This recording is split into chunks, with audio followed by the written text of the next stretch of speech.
Nek Wayang Kilat, channel kisah pewayangan Jawa epik seru dan penuh makna. Pandawa, Kurawa, Semar, Gatot Kaca, Arjuna, semua hadir singkat dan menarik. Subscribe sekarang. Petruk kanthong bolong ndak tampa. Ora liwat pangestu ning Sun Tampanana, kula pundi nggo jimat paripe dayana ning kasantosan sinuwun. Panakawan Bagong padha kanthi harja sak praptanira Panakawan. Nun amet pasang Kalimantabe tinebena ing iladune dumawa ing tawang-tawang sinuwun linepatna ing tulak manu. Dumawa ing tawang-tawang pasang Kalimantabe tulak manu dumawa ing tawang-tawang. Gong, kok mung mubeng wae iki piye to? Amit pasang Kalimantabe tinebana ing tulak manu dumawa ing tawang-tawang. Wis kuwi cukup. Berkah pangetunipun sinuwun Prabu Darma Kusuma wilujeng nering sambikala sowan kula tebih saking Rubeda. Iya Bagong. Kemarang kula ngaturaken sembah sumungkaping pangabekti kula kunjuk. Kula ndak pundi sarta wis ndak tampa ora liwat pangestuku Tampanana. Kula pundi nggo jimat paripe dayanana ing kasantosan sinuwun. Panakawan Petruk padha raja sak praptamu Panakawan. Sinuwun Darawati. Iya Panakawan. Lho niki wilujeng den bekti kula kunjuk. Tak tampa pangestuku Tampanana. Kula pundi nggo jimat paripe dayanana ing kasantosan. Panakawan Bagong padha raja sak praptamu. Sinuwun Kresna. Iya Bagong. Wilujeng bekti kula kunjuk nggih sinuwun. Iya ya. Tak tampa pangestuku Tampanana. Kula pundi nggo jimat paripe dayanana ing kasantosan. Petruk padha raja sak praptamu. Sinuwun Mandura. Ya. Wilujeng den bekti kula kunjuk. Ya, pangestuku Tampanana. Nun inggih sanget anggen kawula dadosaken jimat. Bagong padha raja sak praptamu. Wilujeng sinuwun Mandura bekti kula kunjuk. Ya, tak tampa. Lan aku arep ngandhani karo kowe. Ngandhani napa? Kowe iki panakawaning ratu. Kowe iki panakawaning para Pandhawa. Mesthi wae kowe wis kulina saba kraton. Nggih. Sesuk menenek sowan ngersaning ratu kuwi aja sak penakmu dhewe. Yai Prabu Darma Kusuma kuwi sesembahaning kawula sak negara Ngamarta. Yai Prabu Darma Kusuma kuwi sesembahaning para kawula. Luwih-luwih kawula sak jagat kabeh padha nyembah marang Yai Prabu Darma Kusuma. Lah kok kowe derajat-derajat ratu kok tok jak salaman ora nyembah ki piye? Oh, lali. Lali piye? Kene tata upacara kraton ki wis ana. Petruk laku dodok apik banget tata krama unggah-ungguh. Bareng kowe derajat-derajat ora ndodok ora laku sing sak pernahe yen to ngadhep Nalendra. Kowe mlaku lumrah ratu tok jak salaman. Duh. Nggih nyuwun ngapunten kala wong kedunungan ina lali salah apes lan mati. Upama ana hukum praja mesti dihukum mergo kowe ora hormat karo ratu. Walah meng ngene kok dihukum to. Saiki kok kokean peraturan to rumangsaku. Wis. Wong wedok nyambut gawe kliwat wayah dihukum. Wis bayangno. Aku iki piye to karepe? Monggo sesuk bakale mesti malang rekoso kabeh. Aku ora ngrembug kuwi, kowe ngrembug kowe iki tata. Kramamu ana. Nggih, nggih rasa getak-getak to. Kula niku ya menungsa padake aja digetak-getak. Wong niku kedunungan ina lali salah apes lan mati. Sinuwun Darma Kusuma. Kula nyuwun pangapunten nggih wau mboten nyembah. Ora apa-apa Bagong, jernyatane sepuh Bagong tinimbangane Darma Kusuma. Wih, rungokke. Sing ora tak sembah wae ora apa-apa kok kono. Gong, ora ngono kuwi to, Sinuwun Mandura ki ratu. Ratu iki mbiyen nek ora tak coblos ora dadi ratu dheke. Dadi ora ngawur sak penake dhewe ora. Koko Prabu, nggih, mbok sampun napa jenengan menika nek ndukani Bagong malah kewirangan. Senengane kok ndukani karo Bagong. Bagong menika angel dikandhani ya wis ora iso. Dijarke mawon malah mboten napa-napa. Lho aku iki wajibe ngandhani karo sing ora ngerti tata krama.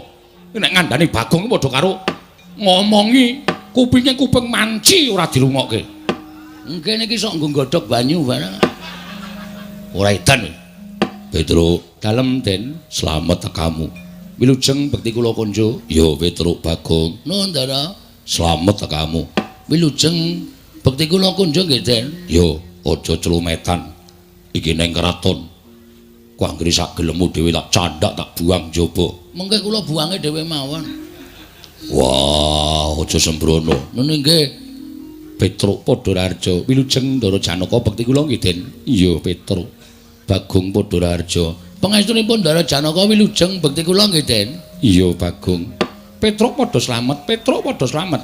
Ndara kembar wilujeng bekti kula. Iya ya tak tampa Petruk. Iya tak tampa Petruk. Bagong slamet Bagong. Ponokawan Bagong padha slamet. Wilujeng pangestunipun Ndara kembar dereng sambi kala sowan kula tebih sakrubeda bekti kula nggih Den. Iya. Tak tampa Bagong. Iya Bagong tak tampa. Ponokawan Petruk wonten dawuh sinuwun. Ana wigati apa jeneng para sowan ngabiyantara ning ngarsaning ingsun apa saka karepmu dhewe? Apa diutus dening bapakmu Semar? Kepareng matur munjuk kersanipun sinuwun Prabu Darma Kusuma. Menawi wonten lepat atur kula Diagung Pangasoma kepareng kula ngaturaken tebah Siti Sekul binung teling ron klapa. Iya Petruk. Apurenta ambo bilih wonten lepat kula nggih kula munjuk atur paduka sanata. Ponokawan Petruk bener nggih. Jernyatanipun kula menika namung menungsa lumrah, kula menika namung batur, mila kula pribadi lan minangka wakilipun adi kula Bagong menawi wonten lepat anggen kula ngginakaken tata krami sowan ngabiyantara kersanipun sinuwun kula nyuwun ing samudra pangaksami. Ora dadi ngopo Ponokawan, mara gage matura. Sepisan kemarang kula ngaturaken sembah pangabekti kula kunjuk ndungkap angka kalih estunipun sowan kula menika mboten saking pikajengan kula piyambak.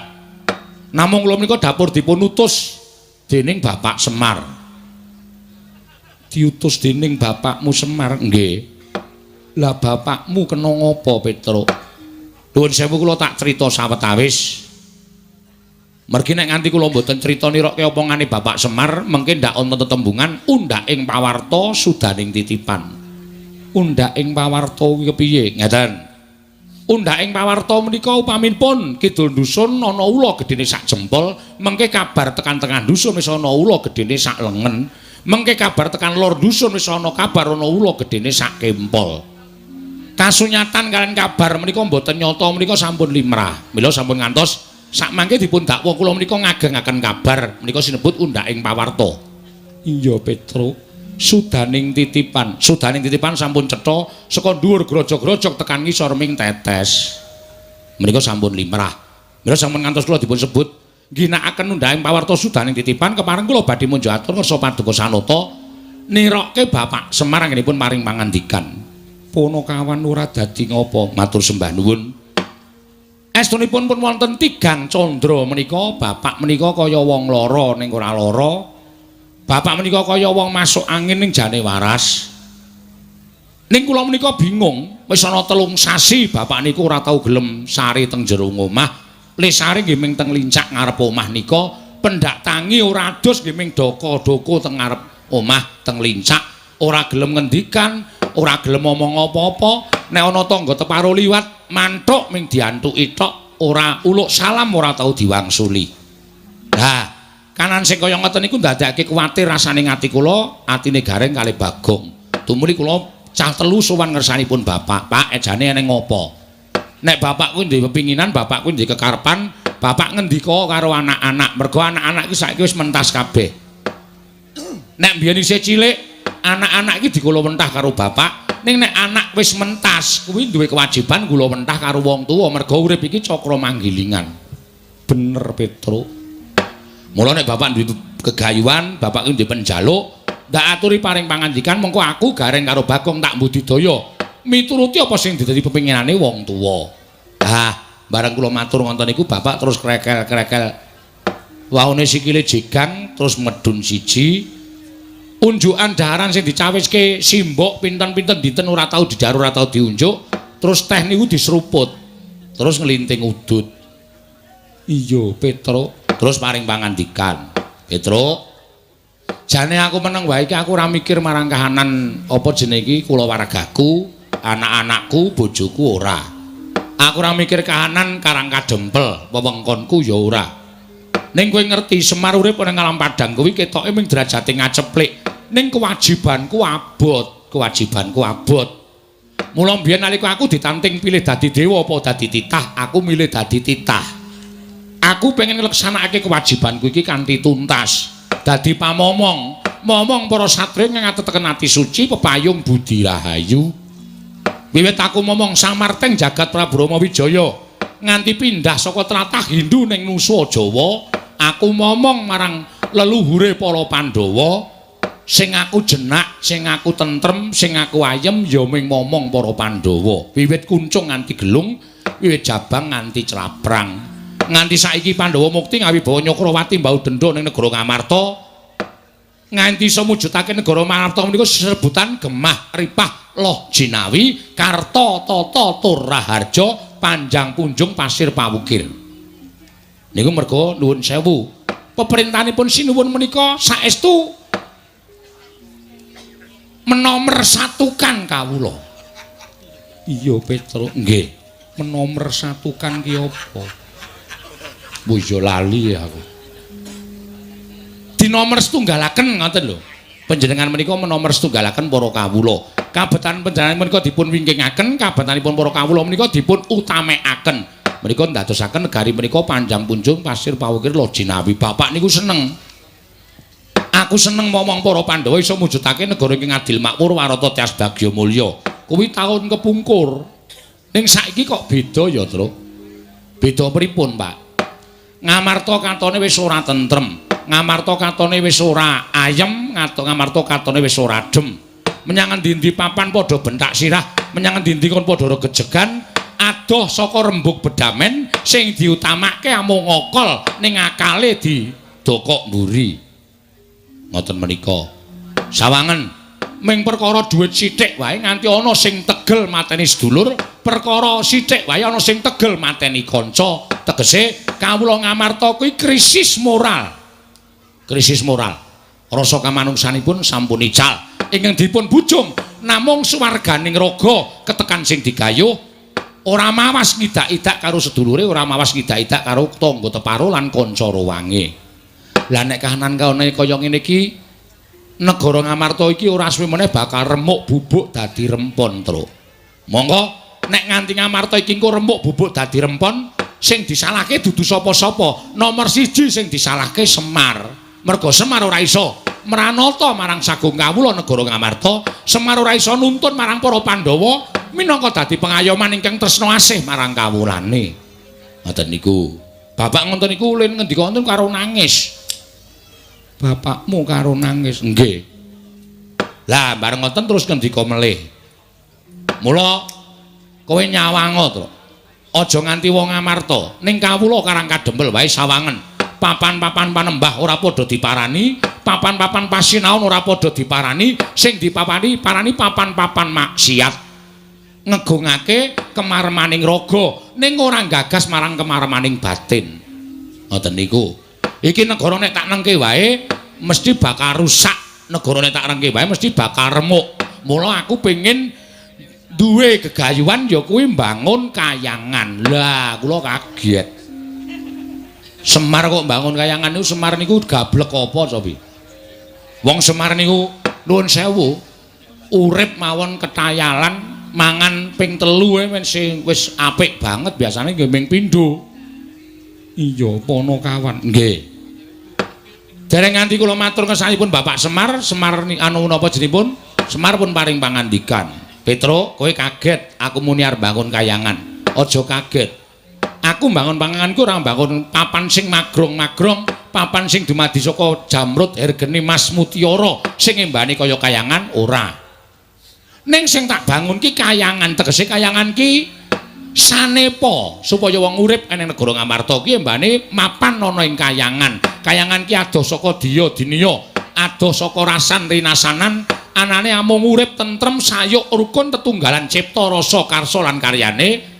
Manunggal tetunggalan ngangkat karyaning praja kuwi urip ning kayangan anane nikmat tentrem ayem rukun mriku uripipun tiyang wonten kayangan. Mula aku pengin mujudake kawula kuwi uripe mbane ana ing kayangan. Mula pengin bangun moraling para kawula.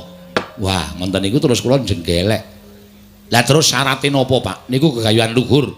Nek Bapak paring dawuh kaya ngoten kula mboten ajeng meneng mawon ning kula arep sak biyantu karo Bapak. Kowe sowana ning Ngamarta. Ndaramu Pandhawa 5 aturana tedhak ning Karang Kadempel, sinambi mundi pustaka Jamus Miyang Jimat Klimasada. Apa to sababe aku dawuh kowe supaya ndaramu tedhak ning Karang Kadempel? Merga ngene, Tru. Kawula ora butuh duit. Kawula ora butuh disoki brana picis. Kawula iki ora butuh disoki bondo donya, mboten. Ning kawula iki butuh dicedhaki atine. Dicedhaki rasane. Nek panjenengan Ndara Werkudara Ndara Janaka niku tansah caket nyaketi para kawula niku mboten sah dikon. Kawula rumangsa digatekke niku mesti bakal gumregah sengkut gumregut mbangun praja mujudake negara ingkang adil makmur warata tias bagya mulya. Cekap semanten atur kula. Wassalamualaikum warahmatullahi wabarakatuh.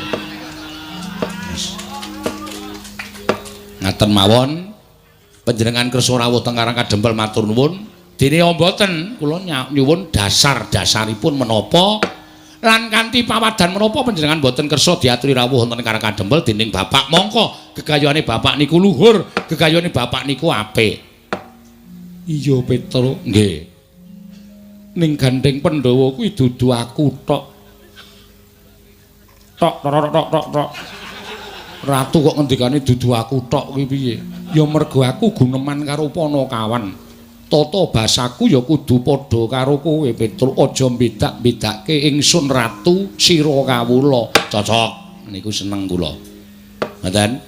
Terus Pandhawa kuwi 5, Werkudara Janaka lan kembar aku tak nanting kadang-kadangku ya Petro. Nggih kula semanggaken. Werkudara piye? Mangkat. Ora sandadaku ki gunung tanpa guna. Gegayuhane Semar becik. Ora mujudake kaperluane pribadi ning kaperluane negara. Mulayu, Petro, nun kandha bapakmu yen kanggo Prabeya, Semar aja ngetokke Prabeya.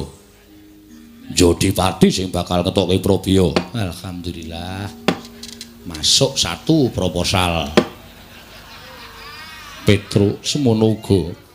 Madukara ora bakal wegah. Aku bakal mbantu karo bapakmu. Petro kantong bolong semono uga aku uga bakal mbantu karo bapakmu. Petro, yen perlu kasatriyanku digadekke dhisik ora apa-apa. Dinggo ragat bapakmu. Bapakmu gegayane luhur Petro. Matur nuwun Gong, krungu dhewe Gong. Wah, sukses kowe. Aku engko usulno bapak ya. Usulke apa? Aku dadi bendahara. Anggere muni dana mengalir kok njur bendahara ora. Sapa sing jujur anake bapak iki kejaba ming aku? Wo. Gareng wingi bar di parani polisi. Lho. Ngopo? Nilepke dit RT lho. Kowe ya ngono. Saiki sapa sing ngaku? Semar ki paling percaya ming karo aku wis to aku dadake bendahara. Ya siap ora usah kuwatir. Petro dalem. Nanging wohaya rasaku. Sebabipun yen aku inggih mengko budal marang Karang Kadempel banjur kaya ngapa penggalih Koko Prabu Ndarawati. Lho, sebabipun Koko Prabu rawuh ning Praja Ngamarta uga mbutuhake pusaka Ngamarta. Pusaka napa? Pustaka Jamus Myang Jimat Kelima Sada. Terus mula ewuh kaya pangrasaning sun kudu kepiye nggonku bakal nengahi perkara iki jer rawuhe dhisik Koko Prabu Ndarawati tinimbangane Petro. Mboten sebabipun kok Sinu Ndarawati nyuwun pusaka menika menapa? Negara Ndarawati ketaman pegebluk akeh kawula ingkang sore lara esuk ketiwasan esuk lara sore nandhang pralaya. Mongko bisane waluya kudu ditumbalan pustaka Jamus Myang Jimat Kelima Sada Petro. Waduh. Lah mongko rawuhe dhisik nata Ndarawati tinimbang kula. Iya Petro mongko pranatan Ngamarta. Sapa sing dhisik didhisikake, sapa ingkang mburi ya tiba mburi. Ora mawas kuwi sanak kadang utawa kula warga dhewe yen pancen tiba mburi ya kudu entuk mburi. Ingkang dhisik nadyan para kawula ya kudu didhisikake Panakawan. Waduh, Gong. Kacau iki. Kacau piye? Ora sida entuk dana. Loh. Ana apa? Perlu duras lho trek iki. Kose ora sabar. Sabar piye ana apa? Awak dhewe sowan kalah dhisik. Kalah dhisik karo sapa? Sinuwun Ndarawati. Mergane Sinuwun Ndarawati ya nyilih pustaka Jamus Myang Jimat Kelima Sada. Kok iso sebab arep ngopo?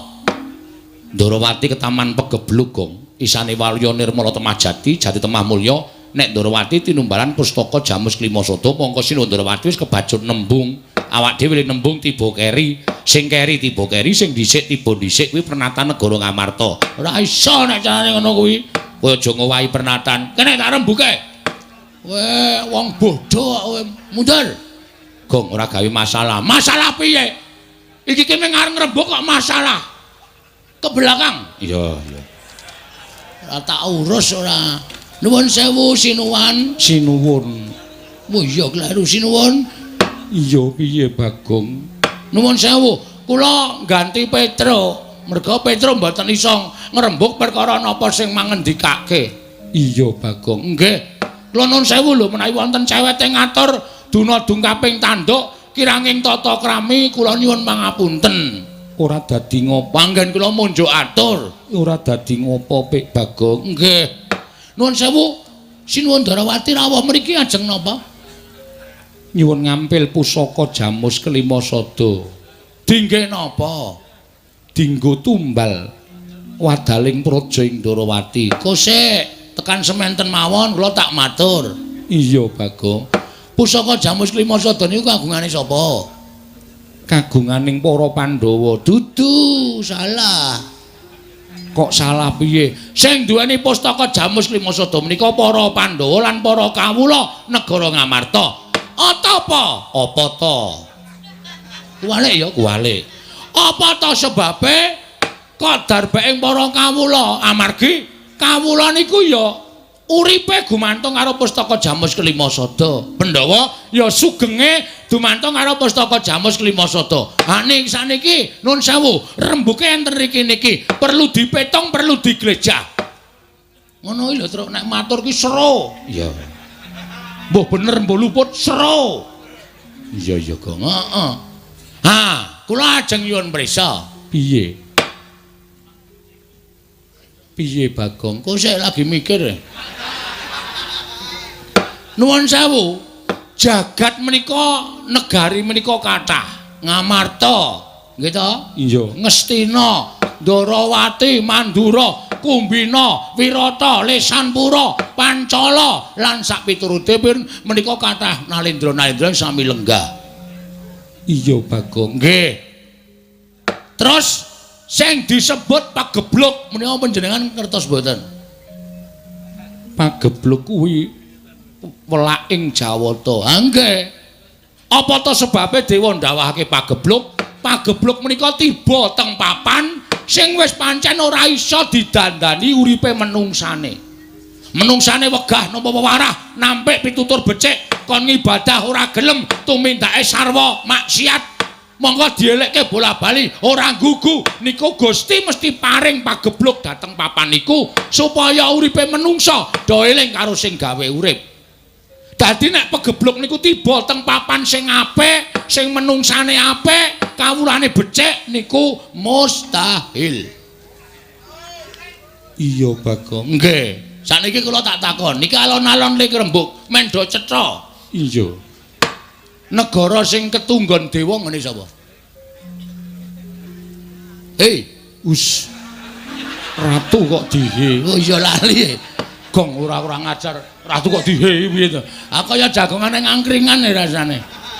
Ngawur ora. Negara sing ketunggon dewa sinten? Ndarawati. Cocok. Sapa ta sing ora tepung karo Prabu Sri Bathara Kresna? Prabu Sri Bathara Kresna menika nalendra titis Sang Hyang Bathara Wisnu. Sapa ta Wisnu?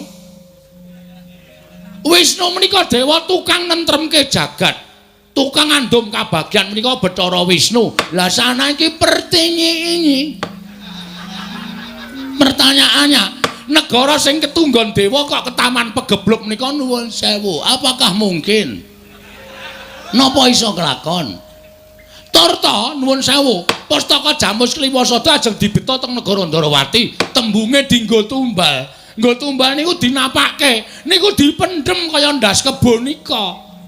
Nek pustaka Jamus Kelima Sada niku dinggo tumbal teng negara Ndarawati, ateges pustaka Jamus ora bali meneh teng negara Ngamarta. Panjenengan kelangan pusaka, wong sing ora seneng karo para Pandhawa, ajeng gawe cintrakaning para Pandhawa, angel mijet wae ngranti, suwe banyu sinaring. Nggih mboten? Iya, Bagong. Nah, mula kudu dipikir tekan semonten. Ampun grusah-grusu. Lah sing kedua, iya. Isih ana tesih niku nek gelem ngomong, Mbok tekanku setengah loro. Ning iki kula cupliki sithik-sithik mawon. Saniki nuwun sewu, jaman sakniki niku ana tetembungan kedung jero iso dijajaki atine menungsa sapa sing ngerti. Sing jeneng runtang-runtung saben dina wis kaya sedulurke tegel nyuduk saka mburi. Sing jeneng tangga, sing jeneng sedulur we tegel nyengsarake sedulur ming perkara gayuh supaya iso kasembatan penggayuhe. Iya Bagong. Nuwun sewu. Tur saniki akeh wong ngapus-apus. Sampeyan nek saba teng kawula cilik akeh wong pasar sing kapusan didemek we lali Purwoduksina. Jaluk duwite, jaluk penganggone. Penyawange sing digendam niku kaya dijaluk sedulure, kaya dijaluk kancane. Lah nuwun sewu, sakniki nuwun sewu. Ya nuwun sewu lho niki. Iya. Ya nek iki kresna tenan. Nek udu, ayo. Mangka pustaka Jamus Klimasata wis kebaca diparingke kalih niki, jebul niki mungsuh. Sing kepengin gawe cintrakaning para Pandhawa, napa jeneng mboten Pandhawa niku mlebu ngibarate kaya dene sulung mlebu geni, iwak kecemplung ing wuwu ora bakal iso urip ning mangkat mesti bakal tekaning pati. Ngoten. Dadi nalendrane ampun sembrono. Dadi ratune kudu nganggo peninggal lahir lan peninggal batin supaya aja gampang diblithuk panjalmaning mungsuh sing nyamudana kaya dene kanca, kaya dene sedulur, kaya dene pepunden. Mula kudu ngati-ati. Sampeyan curiga kali kula ya kena. Bagong ngomong kaya ngono ki gek Bagong duwe niat ala karo Puntadewa. Kenging mawon ning sing dadi nyatane boleh dibuktikan. Kula niku asli napa mboten niku boleh dibuktikan. Iya Bagong. Nggih, mula kudu ngati-ati. Ning kula ya ora arep menging sampeyan melarang wong isih murah kok larang. Oh iya lali aku ki ngomong tak campur-campur soalnya ya urip nang Jakarta 2 dina dadine ya 2 dina ya apa ora. Wonten kula mboten ajeng menging panjenengan maringaken pustaka Jamus Klimasata kalian Prabu Kresna mboten. Monggo niku Purbawasa wonten asta panjenengan. Ning nek kleru le maringke nuwun sewu ana tetembungan kriwikan dadi grojokan geguyon dadi tangisan.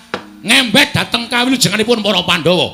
Ning nek diparingke karo Semar, kula ya ora apa-apa, matur sembah nuwun. Ming hitungane meten. Nek diparingke Sinuwun Darawati pustaka pisah karo para Pandhawa, tegese Pandhawa kelangan pusaka. Pandhawa kelangan kekuatan. Ning nek Semar paring dawuh, Petruk Bagong Pandhawa kon rawuh mrene bareng karo pustaka Jamus Klimasata. Tegese Pandhawa ora pisah karo pustaka Jamus Klimasata. Monggo pun saniki sing apik sing pundi kudu sampeyan iso nemtokke. Nek sampeyan luput gane nemtokke, wah wis tegese sampeyan ratu sing kurang mat nggone ngempake permana jati sinuwun.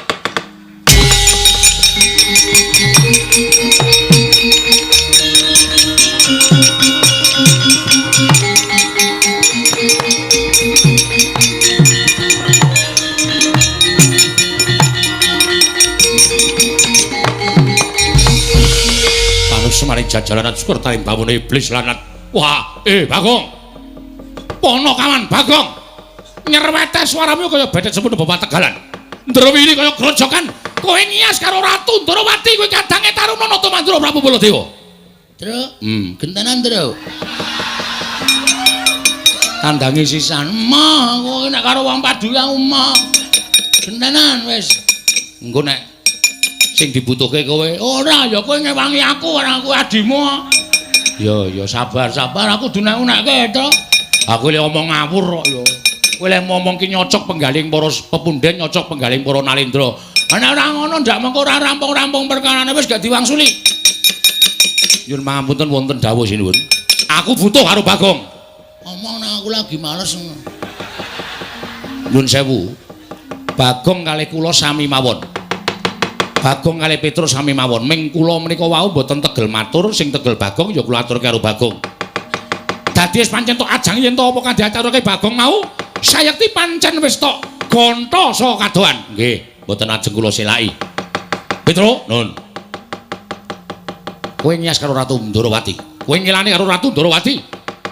Kowe padha karo ngino karo Ratu Ndrawati kowe ngerti ora? Kresna kuwi sapa? Lho piye to iki? Ayo apal wong kula nderekke Sinuwun Ndrawati niku biyen kok takon Kresna kuwi sapa? Kresna ya Kresna. tresno karo aku ki apane? Panjenengan kadange werda. Mula aja nganti ngawu gawar-gawur. Bagong kae dilikke. Bagong kae dilikke cangkeme kono ora watun jeplak. Ing atase kawula sampeyan aja ngonek karo Ratu Ndrawati. Padha karo kono ngino karo Ratu Mantura Prabu Baladewa. Nuwun sewu, Bagong niku adhiku. Sampeyan mbelani adine, kula yo mbelani adhiku. Pun padha. Dadi nek sampeyan ajeng nyeneni karo Bagong mangseneni Petruk. Mangseneni Ponokawan Petruk. Ing atase adimu ki Ponokawan Gedibal 17 wong elek nyolong mripat mung kere. Kok wani nyenyam marang asmane Kyai Prabu Kresna? Nuwun sewu Daden mbok nek ngendikane sing penak. Kula ki wis do ngerti rasa temang ngendikake seru-seru. Bagong ki wong kene Gedibal 17 wong elek nyolong mripat mung batur. Piyai semanten iki wis prisa kabeh. Kula niku mung batur, Bagong ya batur, Gareng batur, Semar batur. Ning nek omongan niku sing penak. Ora usah dicolok-colokke teng mripat to. Mengko nek sampean muni kaya ngoten niku nek nganti kula wani pripun? Lho, kowe wani karo Baladewa? Nuwun sewu. Sing jeneng cacing menika dipidak menungso ngolet niku ora ngrasake lara, ning butuh malas karo sing midak. Mula nek nganti Petruk niku duwe perasaan mang cocok terus rasane Petruk. Nek nganti kula nesu nuwun pangapunten. Bagus, bagus yen pancen karo nesu nesu. Malah kuwi sing tak ajab. Yen pancen karo nesu-nesu, gawes ngadeg jejeg karo Baladewa. Truk. Ayo. Wis ditantang kaya ngono meneng wae payah wae. Ngadeg, Truk. Ya.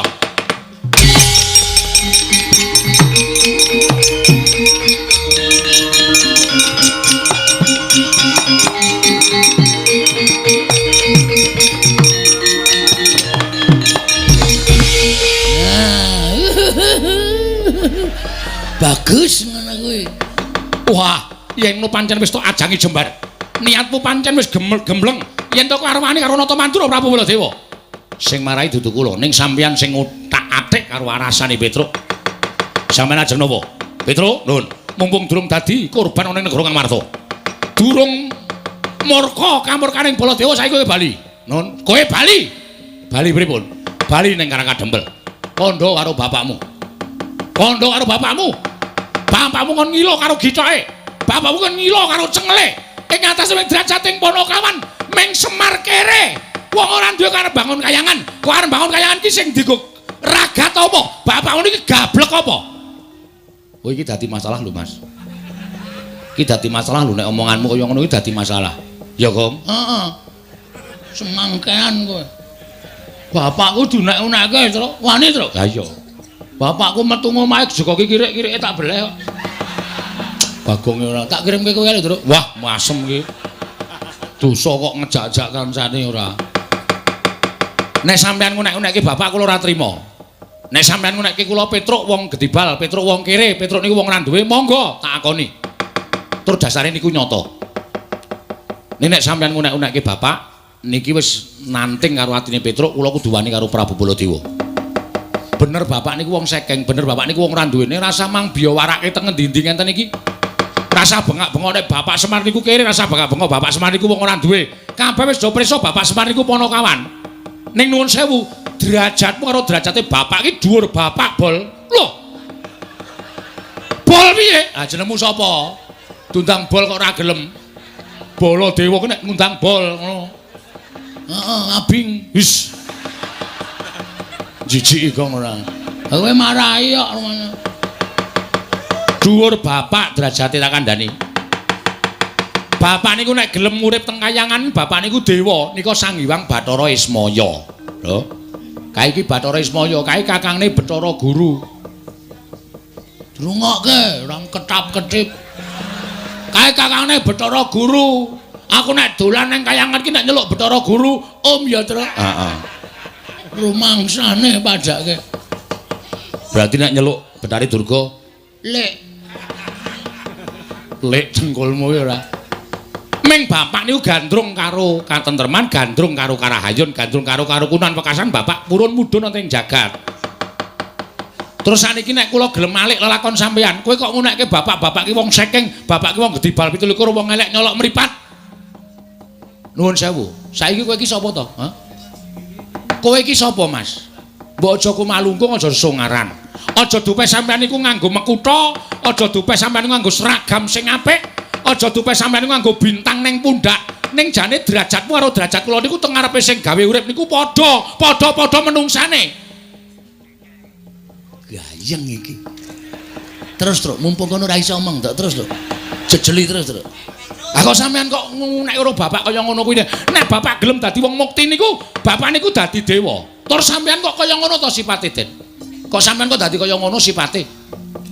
Kula ora nyangka lho Prabu Baladewa kok mentala ngunekke bapak gedhi bal, kere, ponokawan, batur. Gusti nyuwun pangapura paringana sadar piyai siji iki. Sampeyan prisa mboten ndek nyalon dadi ratu mbiyen sampeyan sobo tenggene bapak kon dadi tim sukses. Krasa mboten? Krasa ora sampeyan? Semar, aku tulung ngono. Nek aku dadi Ratu Mandura kene sok tak aspal, kene sok tak nehi pos rondo, saiki ndi nyatane? Heh? Wangsulan. Aduh, keseron, Gong. Cangkeme gedhe keseron ora. Tak polke volumene iki. Wen mangkel aku. Nek dadi Nalendra ki sing dadi pengayom, nek dadi Nalendra iku dadi sing ngayomi, sing mangku karo para kawula aja adigang adiku-adiguna. Sampeyan ora awet li dadi ratu nek carane kaya ngoten niku. Sampeyan ora awet li dadi Nalendra carane kaya ngoten niku. Kudu tresno asih marang kawulane. Mergo sampeyan dadi ratu niku kewajiban paring kabagyan dhateng para kawula, mboten kawula menika mang dadekke pancatan sirahe nggo lenggah teng kursi niku mboten. Ning mang junjung derajate para kawula. Nek sampean kepengin diajeni rumangsa dadi ratu niku apa werdine Sang Prabu kula tak takon. Dar wae. Terus ora iso omongan to Sandra. Ketap-ketip gleleng padake Petro S2 ya, Tru. Heeh. Beton untumu. Lho, untumu ngendi? Universitas Tugu Muda ora untumu. Heeh. Sak penakmu dhewe ora. Dadi pengayom sing apik. Apa werdine Sang Prabu? Sang Prabu niku nek basa Kawi tegese pelayan, tegese niku nglayani masyarakat. Ora sampean duwe derajat, duwe pangkat terus karo sapa-sapa. Sia-sia sing sumeh, sing senyum. Lho, sumeh niku kebak barokah. Sampean sapa-sapa? Sawale. Aja dene. Sing ora ono disangar-sangarke men kabeh wedi, nek wedi terus dindak sirahe sak penake dhewe. Ora apik carane kaya ngono. Wah, iblis lanat. Malah ngino karo Nata Mandura Prabu Baladewa. Petro. Nun. Tak gawe sayembara. Sayembara napa? Sapa sing cilik gedene iso ngungkul kadedaning Baladewa? Menang kaya pustaka Jamus Miang Jimat Lima Soto. Pripun niku? Kecepeten kula radung. Ora paham. Kowe ngerti apa? Lho. Soe ngono Petro, ngono cilik, ngono aku gedhe.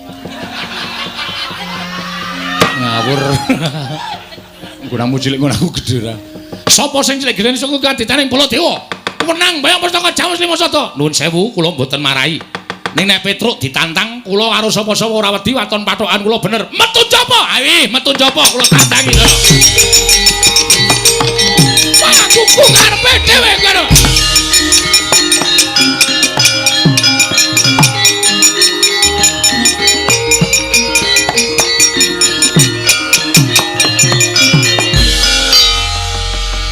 Bagong kok ora metu. Metu kok dipaksa. Aman metu karepe dhewe to. Iya Bagong. Niki kan digandeng wis dadi kriwikan, dadi grojokan, geguyon dadi tangisan. Petruk wis entuk mungsuh Prabu Baladewa. Mosok kula kon nganggur?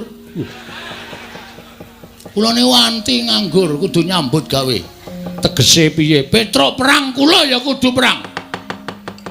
Petruk mungsuh Baladewa. Baladewa kakangne Kresna. Petruk kakangne Bagong. Kakang mungsuh kakang, Adi mungsuh Adi. Bagong aja edan. Koko Prabu Ndarawati kuwi ratu. Wis ora peduli, pokoke gawe kisruh. Nek sinuwun Puntadewa ora kersa rawuh ning Karang Kajembel. Wis pokoke rawe-rawe rantas malang-malang putung. Ngamarta tak gawe banjir bandang. Banjir getih medeni no. Sing lumrah-lumrah wae. Kaya gawe kisruh kabeh pokoke. Yen ngono kowe nantang karo Sinuwun Ndarawati, nek pancen kono wani apa boleh buat. Oh, kono Petruk karo Baladewa, aku karo Sinuwun Ndarawati. Bagong, Nun. Kowe nantang aku apa piye? Lah nek pancen kowe wani? Aku ki ratu kok ora tok basani. Ya men kowe iso marahi masalah kok. Lho, masalahe apa? Perkarane apa? Sampeyan kok dadak nyilih pustaka Jawa Lima Sada. Niku sing marahi dadi perkara. Lah mergo negaraku iki taman pegeblok. Mokal kelakone. Sampeyan niku dewa lho. Sampeyan niku dewa. Aku iso negara Ndarawati ke taman pegeblok. Kudune sing ke taman pegeblok niku saora-orane nek sik sambat ke taman pegeblok niku Ratu Ngastina, Prabu Duryudana. Itu bisa dipercaya. Mergo Prabu Duryudana niku wantayangkara budine Candala. Nek Ratu Ndarawati sambat negarane ke taman pegeblok niki akeh sing mencep mergo ora percaya. Lah terus nek ora percaya piye? Sampeyan bali. Lho. Bali piye? Ora usah njaluk pustaka Jamu Lima Sada. Mengke kula kei pustaka apa ya sing gentine pustaka Jamu Lima Sada. Ora sembrono, aku tetep bakal njaluk. Nek ngono iki kriwekan dadi grojogan. Tegese piye? Tegese Petra musuh Baladewa, Bagong musuh Kresna. Kowe lah dalah. Wani tenan karo aku. Iki meng ngetokan lho. Manjur-jur mendelik mah. Lah jare kowe nantang karo aku. Ha upama gelut kira-kira menang sapa? Menang aku, rung karuan. Aku ya menangan lho. Ning sok uri lho. Menangan kok uri kok dipeng-pengke ora. Menang aku, mergane aku duwe pusaka. Pusakamu apa? Senjata cakra aku ya duwe. Lho, kowe arep takon apa? Kesawa panah kesawa aku ya duwe. Aku iso malik buta gedhe banget kuwi sing nang pinggir kuwi. endi? Kuwi. Wah, gedhe tenan nek kowe. Nek musuh aku ya dadi kuwi barang. Lho, nek perlu dadi ku tak idak modar kowe. Oh ya wis tak sedawe wis. Wis tengok sing sekeca. Iya. Pun sinuwun mboten sida perang. Lho. Kok ora sida perang? Ah kene malik gedhe barang nggon aku tak kon gedhe angel ora jamak-jamak. Penyakit tenan kok. Dikapak-kapake ya. Enggak bisa. Asem kok. Ya wis diterima apa anane. Ya sodrei wae, Pak. Nggo ngapa? Nggo ngubengke ngono. Aneh-aneh ora. Pun ngoten mawon sinuwun kula nyuwun pamit nggih. Iya, Bagong. Kula tak nututi Petra mengke ndak. Ora rampung-rampung kahanane. Iya, Panakawan sing ati-ati. Nun nggih nyuwun pamit. Iya. Sinuwun Ndarawati dipun sekecaken kula nyuwun pamit. Iya, Bagong. Sampeyan mboten sampe melu-melu nika perkarane wong loro, aku ya ora arep melu-melu. Iya, aku ora arep melu-melu. Kok Prabu ki rak getapan ngono kae. Nggih. Sekecake lenggah nggih. Iya. Pokoke manut Sinuwun Puntadewa, paringke sapa? Nek paringke sampeyan kula legawa, paringke kula sampeyan legawa. Pun ngoten mawon rampung. Lah iya. Ya mergo kok Prabu ki gampang duka. Heeh. Pun ya, Den? Yo, sing ati-ati. Matur sembah nuwun. Kula medal Jawi. Yo. Ndara Janawa nyuwun pamit. Iya, Bagong sing ati-ati. Ndara Kula Sedewa kula nyuwun pamit. Iya, Bagong sing ati-ati. Iya, Bagong sing ati-ati. Yem aku njaluk pamit. Nggih. Ngatos-atos. Mergo nek Petra niku nek wis kebacut nesu padha karo Prabu Baladewa. Prabu Baladewa getapan, Petra ya nesan. Wah, wis ora iso ana sing ngendhake marahi. Iya, Bagong. Pun ngoten mawon nyuwun pamit nggih sinuwun. Iya, sing ati-ati aja kaya bocah cilik. Mergi nek mboten kula sing ngelekke Petra, nika ora bakal iso kelakon tentrem kahanane. Iya. Mergo Petra niku arep neson, ning sing diwedeni mung iki sapa? kula. Oh, ora ngono. Nggih. Pun ngoten mawon, sekecake. Iya. Bareng. Iya. Pun ya sinuwun. Iya sing ati-ati. Pun ya, Den. Iya sing ati-ati. Ndara Janaka kula medal nggih. Iya sing ati-ati. Ndara Kula Sedewa kula medal. Iya, Bagong sing iya Bagong sing. Wis ya Yem. Nggih, atos-atos. Kowe ora ya tau to diresoni Petra? Nate. Nah, niku bukti. Sebagai bukti. Nek Petra ini pancen gampang nesu. Iya. Nek ora ngoten jan wis Petra kok angel. Dah niku nganu tensine sok 250 tok. Lho.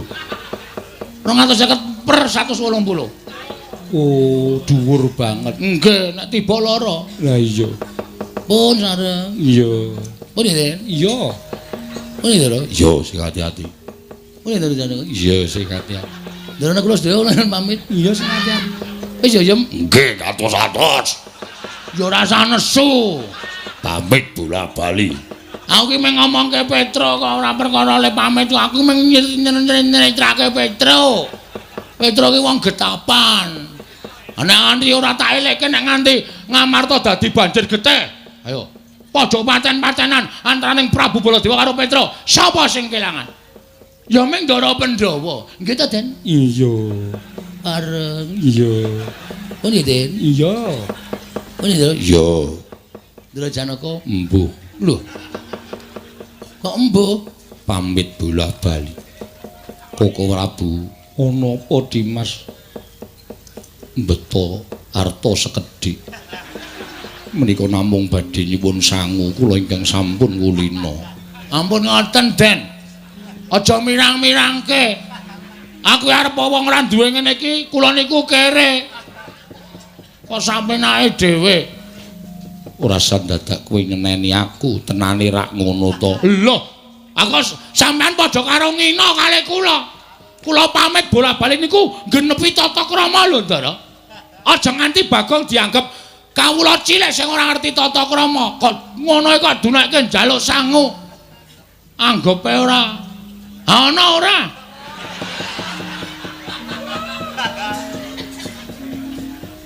Ampun gumujeng, ampun gumujeng. Sing gedhe pangapuramu Bagong, nek dhuwit ora ana. Waduh. Sampeyan beto ora? Ora duwe. Alah-alah. Rung nembung wis muni ra duwe. Ndara Janaka, Aku ora duwe Bagong, sesone ning Karangkadempel tak paringi. Ndara Naglasdewa, Aku ora duwe Bagong, aku ora nggawa Bagong. jem kowe ngesak ora ya 50-50. Mboten gadah, sing wingi selawe rung dibalekke kok.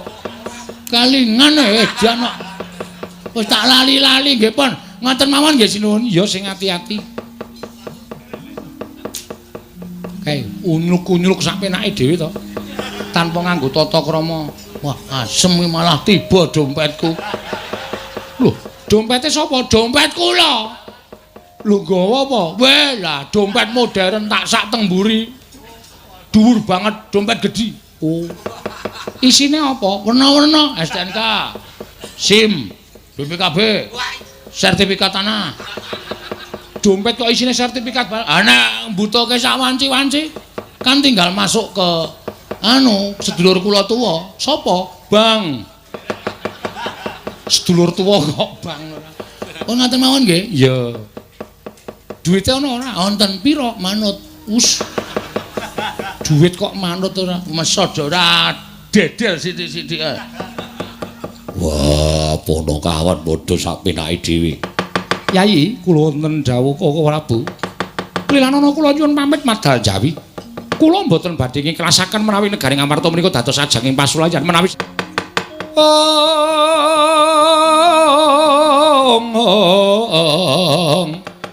Wisanggeni Maya Wisnu Pratenta.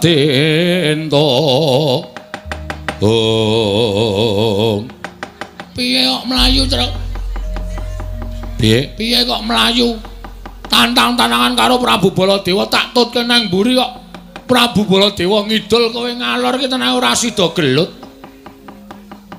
Aku le mlayu ora perkara wedi karo Prabu Baladewa, Gong. Terus aku ngerti Sinuwun Mandura kuwi menggo dalan terus ngawe karo anak-anak Pandhawa, utamane ora pangling putrane Ndara Werkudara komplit, Ndara Antarja, Ndara Garukaca, Ndara Antasena. Sumelanging atiku nek nganti perkara sing dumadi ning negara Ngamarta mau dikandhake beda karo kasunyatan, tegese dandang dikandhake kuntul, kuntul dikandhake dandang. Terus sing dadi tok sumbering salah Petruk. Mula anak-anak Pandhawa didhawuhi nyekel karo Petruk. Lah nek aku musuh anak-anak Pandhawa terus piye coba bayangno? Kuwi mbiyen sing momong aku, sing gula wentah ya Petruk, bareng gedhe kok aku gelut karo bocah-bocah wingi sore ora ngisini-isini to. nek wong gelut ki ora pandang umur, Truk. Meng wani apa ora? Terus Nek kowe wani ya diajoni, nek kowe ora ya mau rasa wani nantang Prabu Baladewa. Arep kono ngandhake anak-anak Pandhawa, dianggep bae nek anak Pandhawa kuwi ngewangi Prabu Baladewa, tegese ngewangi tumindak sing ora prayoga. ngono ya, Gong. Aning nek nganti aku musuh Raden Garkoco musuh Ndara Antarja Ndara Antasena. Aku jane gelem tumandang ning isin. Isin rasane iku. Dipresani piyai akeh ngene iki dalane Petruk ki tukang pomong ning wani utawa tegel karo bendarane, tegel karo bayi-bayi wingi sore. Mula apike ngene wae le. Piye? Mulih wae matur karo bapak. Piye? Mulih wae matur karo bapak. Kowe jane edan ning ra krasa, Tru. Edan ra krasa piye? Ngene tak omongi. Nek kowe karo aku mulih matur karo bapak, bapak iso nampa. Upamane kowe matur karo bapak. Pak, aku ora iso mboyong para Pandhawa. Pandhawa ora gelem diboyong ning Karang Kadempel merga pustaka Jamus Klimasada diasta sinuwun Ndarawati. Bapak iki meneng wae ora kagol, ora nesu ora. Wong kowe ngerti to Semar ki piye watake. Ditatoni wong ora tau gelem bales. Digawe mangkel ora tau rasa mangkel. Ning atine bapak iki kebak petung. Kebak petung piye? Semar ming batin Petruk. Anakku sing tak golo-golo dikongkon wong tuwa ora iso ngrampungi karya. Bapak mesem ning atine ora seneng, mula bapak ki jenenge Semar utawa Samar. Bapak ki nangis durung karuan atine sedih, bapak ki guyu durung karuan atine seneng. Ngono ya, Gong. Heeh. Aku terus kowe mulih. Kowe seneng wae nek DC wong sak desa Karang Kadempel. Petro nek pendak Idul Fitri njaluk fitrah. Kongkon bapakne ora iso ngrampungi kaya ngono wae glelenge ra jamak. Nek cara aku wong urip ning alam donya ki mbangane wirang wulung modar terus. Mbangane wirang luwung modar. Wah, wirang ki saiki nandang wirang sesuk setahun ilang ning nek dielingke karo tangga teparo isin meneh. Mula wirang ki ora bakal iso ilang. Mula mbangane nek cara aku mbangane wirang luwung modar. Ngono ya, Gong. Heeh. Aja mulih. Isin aku nek mulih. Nek kan mulih dhewe kono. Lah kowe nang kene arep ngopo? Aku sing arep nandingi anak-anak Pandhawa. Kowe nek omong kaya ya ning jane kowe iki ora ana nyatane. Weh, aja dipadhake bengi iki. Bengi iki Bagong penuh konsekuensi. Waduh. Wis to, nek kowe ra wani aku sing maju. Nek sing maju anak-anak Pandhawa sikate kabeh. Wani kowe, wani. Mungsuh Ndara Garukaca kecil kae ming sak anakku. Mungsuh Ndara Antarja kae sak putuku. Mungsuh Ndara Antasena, lah kuwi sing rada nyemelangi. Ning tetep aku wani. Ning sing nantang aku Gong. Ngene wae wah, jan kowe iki angel jak omongan. Kowe ketoke kaya kendel-kendel ning kraton mau. Prabu Baladewa mungsuh Petro metu Jawa. Barang tekan kene imbas-imbis. Ora padha karo dek nang kraton. Terus piye-piye? Ngene. Engko nek ana sing tekan kene, takonono karepe apa? Nek takoni karepe arep nyengsarake kowe, delekke. Nek ora kena, kowe ngode aku. Ngodene piye? Aku tak tengok ning mburimu. Oh iya. Jawil, aku set langsung tak sikat kabeh. Kuwi ora ming lambe tok lho. Iki asli. Iki aku ngomong tenanan, Tru. Oh iya, tenan lho iki. Heeh. Nek ngono aku madhep mantep.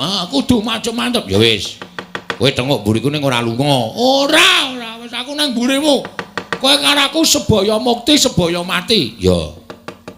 Nek upama kowe engko diajar anak-anak Pandhawa mati piye, Gong? Mati tak ikhlaske. Asli, ngopo aku urip bendina ming dioyak-oyak bang plecet. Wong modare wis tru malah tentrem. Tur tumrap aku mati mbelani bapak ki mati syahid. Waduh. Ngerti kowe, ngerti. Mati utama, mati madya, mati nista kuwi perangane wong mati. Mati utama, mati disangkani saka mbelani bebener, mbelani wong tuwa, mbelani agama, bela negara ki mati utama. Kuwi ora bakal cememplung neraka ning langsung masuk swarga karo malaikat dikai kunci lawanging swarga. Mbukao dhewe, golek nggon sing sak penak-penakmu. Ngono ya. Mati madya disangkani saka lara. Wong arep mati saka lara ki perkara neraka apa swarga gumantung lelakone ning alam padang. Nek apik lelakone nyemplung swarga, nek elek lelakone nyemplung neraka. Mati madya, mati madya. nek matine sto, matine wong lalu. Kuwi ora ditampa karo sing gawe urip, sok maneh nglambrang manggon ning kayu watu pendak malam Jemuah Kliwon dikutuki jaluki pesugihan. Matine wong lalu. Nek aku mbelani bapak wis tak niati mati saka anak-anak Pandhawa, aku mati utama. Wah bagus. Upama kowe melu perang, kowe le mbelani bapak setengah-setengah, kowe mati nesta. Lho. Kok njur mung sak kepenake dhewe. Aku tak nang mburi ya, Tru. Ya. Ana kira-kira ana sing teka ngeyel, jak rembugan ra kena, jawel aku keprukane. Ya, tenan lho iki. Ya.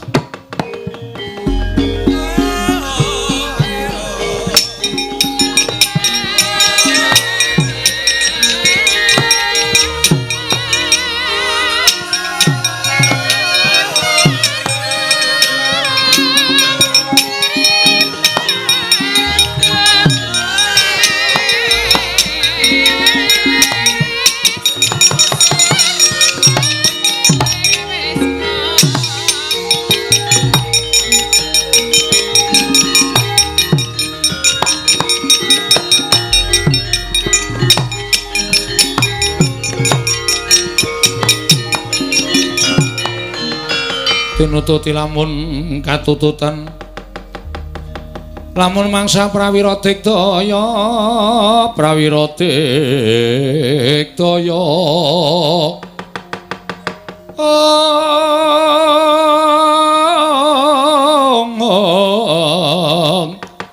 Ronanggono magawe gelar ira wang-wang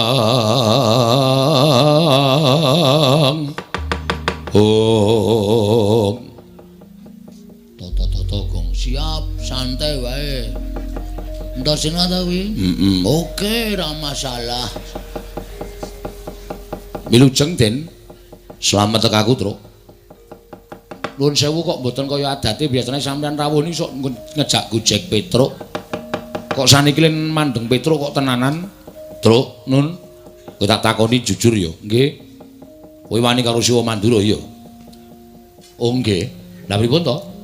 Nek kowe wani tenan jumbuh karo ngendikaning Siwa Mandura. Tekane Antasena ning kene ming bakal ngrangket karo kowe. Ulungna tanganmu tak bondo, tanganmu tak krincung, sikilmu tak lebokke pakunjaran, meranut pradata adil negara Ngamarta, merga kowe kawula wani karo Bendara. Gong, ayo. Gong. Sik wetengku lara itu. Lara piye? Iki aduh. Mak penjelut ngono ae. Jak omong-omongan sik aku tak ngleremke weteng sik. Waduh piye iki? Tenan iki. Aduh, iki lho Truk, kaya wong meteng arep bayan ya lho. Nuwun sewu, Den. Nek sampeyan ajeng nyekel Petruk monggo, kula ora apa-apa. Jer Petruk niku kawula. Tur Petruk menika hormat karo penatan hukum negara Ngamarta. Nek pancen kula salah, nek pancen kula kleru, kula mangukum mboten napa-napa. Ning nuwun sewu, ngadili perkara niku aja nampa pelaporaning sepihak. Tegese sing jenengan tampa aja mung laporane Sinuwun Prabu Mandura. Ning Petruk ya mang takoni.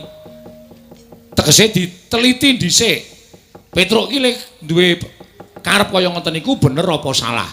Kowe wani karo Sinuwun Mandura kuwi salah. Salah. Monggo pancen salah. Ning tumrap kula sing tak belani sapa? Terus pawadane apa, dasare apa? Niku kudu mang cekel sik, kudu panjenengan midhangetaken. Ya saya aku tak ngerti kowe, jane rembuke piye. Ngeten. Kula dikongkon karo bapak. Bapak dawuh karo Petruk, "Truk, kowe menyang negara Ngamarta, aku arep bangun kayangan. Pepundhen Pandhawa diaturi tindak mrene kabeh sinambi mundi pustaka Jamus Klimasada. Kula sowan teng negara Ngamarta matur napa wontene. Jebul teng niku wis lenggah Sinuwun Darawati. Sinuwun Darawati, Pak, ngendikane ugi badhe nyuwun ngampil pustaka Jamus miyang Jimat Klimasada. Lah dingge napa? Dinggo tumbal wadaling praja negara Darawati. Terus niki duwer niki sing ngomong akeh-akeh. Ngandhake nek Darawati negara sing ketunggan dewa kok kena pagebluk niku ora mungkin. Tur sakniki ana tetembungan kedung jero iso dijajaki atine menungsa sapa sing ngerti. Ya nek Kresna tenan. Nek Kresna palsu niku mung ngelingke lho. Oh, terus Bagong muni ngoten niku Sinuwun Mandura duka. Petruk kantong bolong Bagong menungsa ora kataran gedibal 17 mengalek nyolok mripat. Mong kere, mong dapur ke Petruk wak wani karo Baladewa. Niku ora ana masalah apa-apa lho. Sing dunekke Sinuwun Kresna, sing nesu Ndara Baladewa. Wis kula ngelekke Sinuwun sampun menika perkawis kaliyan Sinuwun Ndarawati panjenengan mboten satumut-tumut. Yai Kresna wi adiku. Aku kudu melu-melu. Malah muni ngenten iki. Petro, Baliyo. Kandha karo bapakmu. Bapakmu ki wong sekeng, wong ora duwe wong melarat. Mung kere arep bangun kayangan ki sing nggo bayar cengele bapakmu ki piye? Nuwun sewu. Nek Semar niku bapak kula lho. Nek bapak kula dunekke kaya ngoten niku ati kula lara. Jaba saniki nek sampean kula nekke Antasena, kowe anake Werkudara, wong ora iso ndodok, unglah-ungluh ngalor ngidul. Nesu ora? Aku nesu. Padha aku, Mas. Aku ki ya nesu mergo dunekke bapak dunekke kaya nek Sinuwun Mandura ora ngunekke bapak, kula ora arep nesu. Ora arep nesu kula yakin sumpah. Mergo kula ya ngakoni wong kere tenan. Ning gandeng bapak sing dunekke, lah. Aja kok nuwun sewu mung wujude Nalendra Mandura. Dewa ngunek-unekke bapak kula rumangsa dianak-anakke kayangan tau brabrik. Niku tandha bektinipun anak karo bapak. Oh dadi critane ngono to. Heeh. Anu iya, anu nggih. Wela, ora wela niku tenan. Wah, nek ngono tak pitung-pitung bener kowe, Truk. Lah, kene iso menggalih. Serada penake wetengku, Truk. Piye? Serada penak wetengku piye? Sikat saiki. Oh, sik. Bareng ngono kok sikat saiki ora. Wis mari tenan. Mari, jawel ora? Ora. Iso dirembuk kok, Gong. Iso. Yen ngono nek aku mau mbondo karo kowe kleru, aku kleru, Truk. Nggih. Yen tak pikir-pikir sing luput pancen Siwa Mandura. Lah kene iso menggalih.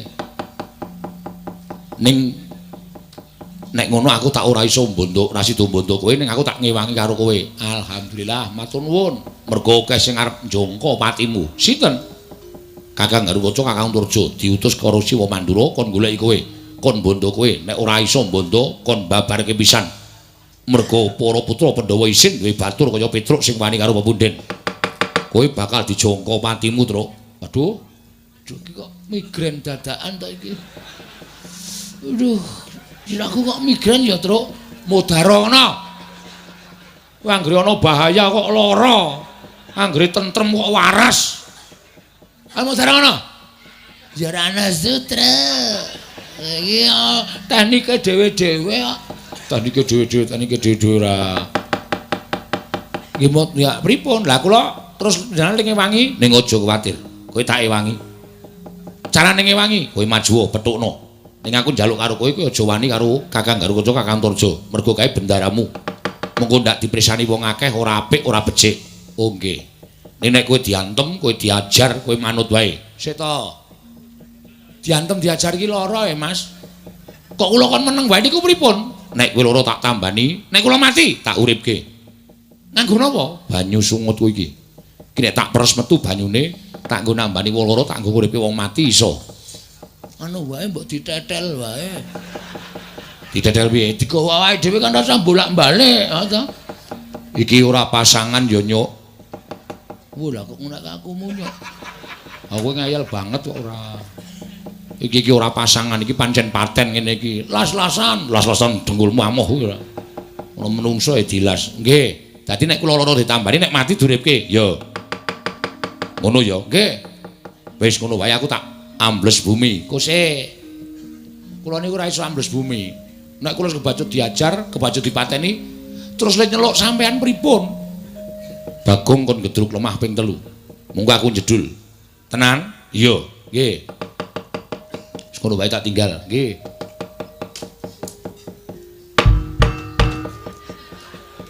Ngopo, Gong? Ming jajal kok. Oh, median ora. Angko nek di ngonoke ora metu. Ha iya.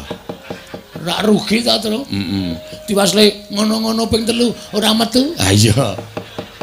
Tak rugi ha ta ming gembrobos tok. Ha iya.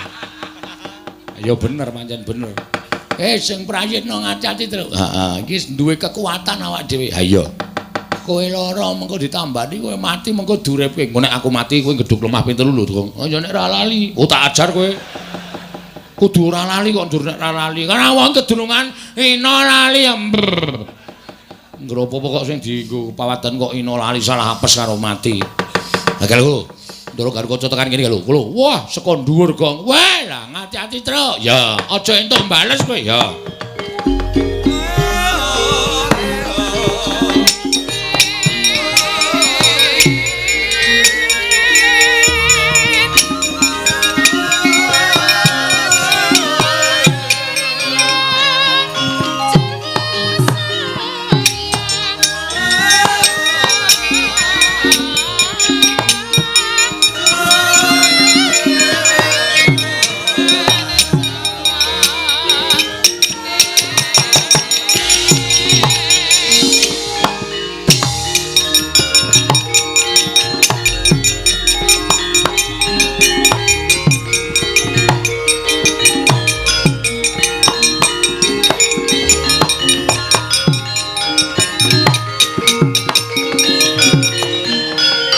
Gatotkaca kinon mapakarka suta tekapira Kresna parta maneher sakti nira ing ujaran wang-wang semunggar cita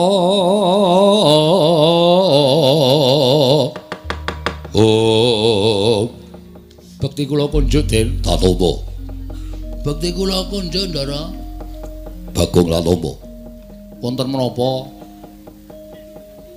biasanipun Ndara Garukaca niku rawuh mriki ketemu Petruk niku kongkonan Truk. Golek rokok. Truk. Tukono iki, Truk tukono iki, susuke PN biasane ngoten niku. Petruk ora cengengesan. Aku lagi ora seneng karo kowe. Lho sebabe tekaku ana ing papan kene, aku bakal takon karo kowe. Kula aturi nyuwun pirsa, kula aturi paring dawuh, badhe nyuwun paring dawuh napa? Kowe tak takoni kowe wani karo Suwa Mandura? Iya. Oh nggih. Amargane mriko marahi kok ora usah dadak kakehan gunung tanpa guna. Aku didhawuhi karo Suwa Mandura supaya goleki karo kowe. Nek pun ketemu, Petruk ulungna tanganmu tak bondo, tanganmu tak leboke pakunjaran. Nek upama kula bangga yen kowe wani karo Garukaca, mapana tak pancat pundakmu, tak untir ndasmu mati dina iki.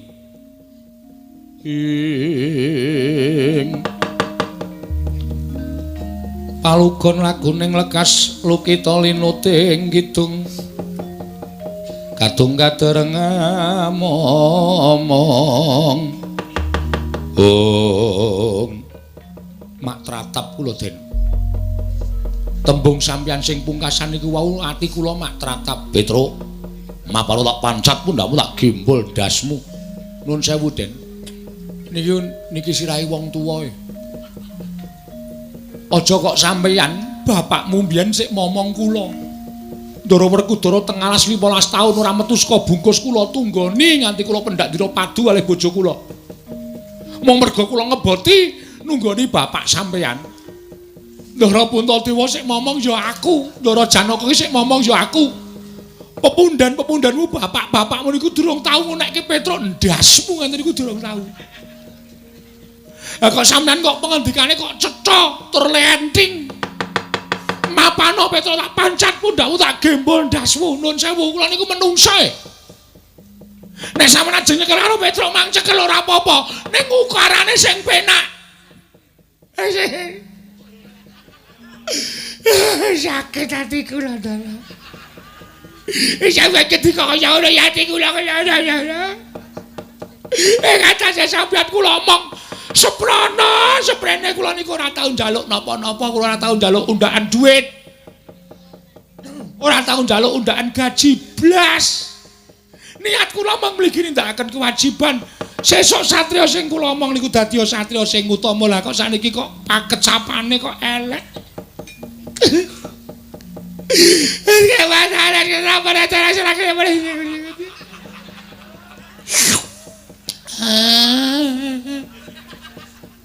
ilere terus cerewet. Kaya ati-atiku ora. Nek sampeyan mentolo ajeng mateni karo Petruk mang mateni nek rasa nganggo ngetokke ukara kaya ngeten niku. Mang mateni.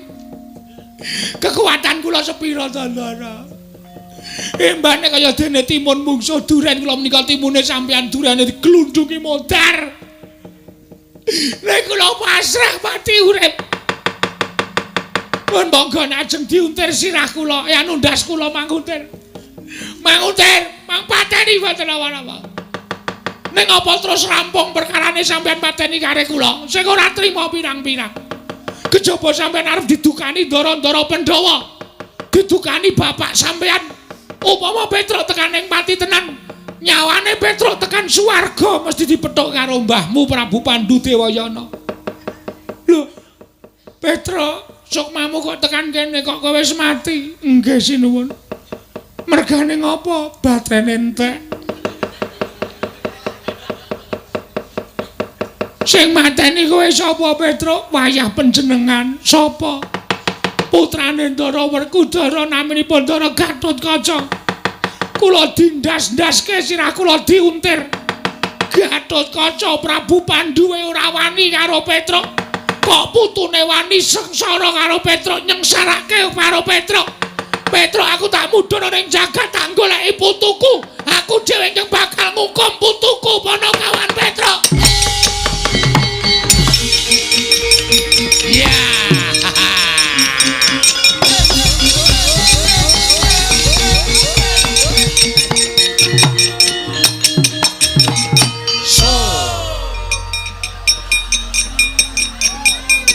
Ye, dileleng to. Asemi kowe ora nangis to? Ora. Kok iso mewek-mewek? Tur lohmu metu terus. Aku ngremet brambang. Tak leletke mataku ayo uluhku dleweran bajigur. Pinter wae dramatik sandiwara. Kerep ndelok sinetron. Ha iya. Mula kok gampang nangis. Ha iya. Sing penting Raden Gatotkaca mundur. Ah, jan asu tenan. Ning isih siji ya, Tru. Sapa? Ndara Antarja. Oh iya. Ha iki ngene wae Gong didumadil. Dumadil piye aku ora njaluk kok. Didum tetep didum. Ora njaluk tetep didum. Asli wae kabeh, Tru. Ora didum. Didum. Didum piye? Aku wis ngalahke loro. Monggo anake Ndara Werkudara ki 3. Heeh. Ndara Antasena, Ndara Gatotkaca mundur merga sapa? Petruk. Heeh. Ha iki sing nyambut gawe ngundurke Ndara Antarja, kowe ben kabeh nyambut gawe. Waduh. Aku ora iso nangis kaya kowe. Aku ki anakku mlebu rumah sakit aku nanggap dangdut. Dapure ora. Asale aku ki wong ora iso sedih terus tanggo bahagia. Ya sakarepmu, piye carane sakarepmu. Ning sing penting Ndara Antarja mundur. Kuwi sakarepmu. Wis ngono ya. Aku tak ngaso gentenan men adil. Dadi kok nek matur karo bapak, Pak, Ndara Gatotkaca mundur, Ndara Antasena mundur. Terus kowe gedhe omong, Pak, Ndara Antarja kalah karo aku. Wah, bapak bombong. Ya nek aku mulih. Nek aku mudar, Kowe ki takon pinter, takon menang ora takon mudar. Wis ngono wae, tak ngaso aku. Tru. Ndara Antarja ki ampuh. ampuh. Karo Ndara Gatotkaca, Ya ampun Ndara Antarja ki sing barep kok. Ndara Antarja ki nek muni nesu, telapakane wong didilat karo dheke modar. waduh, tak gurukane sik, Tru. Ha iya tenan kuwi aku ora goro. Heeh. Heeh. Aku kok entuk sing bahaya ta, Tru? Ora perkara entuk sing bahaya ning tetep didum, ngono ya. Ning piye caramu supaya kowe menang? Eling, arep kowe mati, Ndara Antasena bantu. Engko aku tak ngedruk lemah ping 3, Ndara Antasena jedul kowe mati dileleti banyu sungut kowe urip meneh. Wah iya, Ning. Ha iya. Ngaso, Tru? Ya. Golek nggon sing ya ndak ireng awake. Ya. Jajan sisan, Tru. Ha iya. Aku dingengehi ya. Wah, musuh jajan dhewe-dhewe ora. Mau kaya njaluk sangu karo Ndara Pandhawa, Ora ngekeki do cethil-cethil. Wis pokoke kudu tak adepi iki ae. Piye meneh karang ya tanggung jawab kowe. Ndara Antarja tekan kene. Ngopo rene? Goleki Petruk. Bres ngono rampung. Men aku ora iso nangis kaya Petruk. Aku ki wong ora tau iso nangis. Uripku tak gawe bungah, uripku tak gawe seneng kon sedih. Wis tak truk. Nang kono wae ya. Heeh. Engko nek Antarja kalah tak kabari. Oh ya. Engko nek aku mati gedruk lemah ping 3. Nek ra lali. Tak bandem boto ndasmu lho, Tru. Ora kasar ngono kok jero. Aku iki ngedeg-degi ae. Ora nek lali tak gedruk lemah. Engko nek ping 4, berarti ra metu Ndara Antasena. Pelinge ping 3 kok ping 4 ku jenengane tanduk. Ra ngono kae kancane. Heeh. Dinteni kene, dinteni kono wae, Gong. Heeh.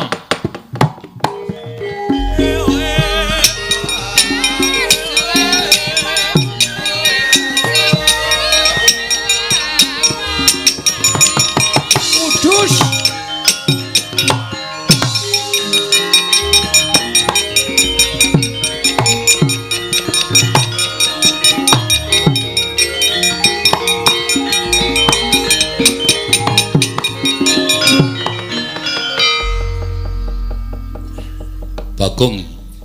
Heeh, anu iya, anu nggih. Ndara Wangsa Reja, Wangsa dengkulmu mlocot. Antarja. Antarja kok jedul saking jeron bumi Goleki Petruk. non Goleki Petruk. oh tenan kok Petruk iki ngayal lho Tru sing goleki iki kowe Aku tak leren ya le, tak dupak lambemu lho. Omong nek aku ora ana. Petruk wis bali apa piye terserah. Sing penting alasane aku ora ana ben kowe iso mungsuh Daratarja. oh iya ngono ya Heeh. Petruk mboten wonten Kowe mbudheke aku apa piye? Kowe ning kono mas rembugan karo Petruk aku krungu. wah Tru krungu e wonge Ora ana wong tak palu sirahe ora. Muni nek nggawa radio ngono. Aja omong nek diomongan kae dialoge radio ngono. niki wau transistor Lho. Transistor ki apa? radio Oh, dadi udu Petruk. dudu sampeyan mriki ajeng napa Goleki Petruk. napa ketemu Ana pateni. wah mbok goleki wae saklare mengkari nyekleke rak modar Ora tak bandem saka kene ora.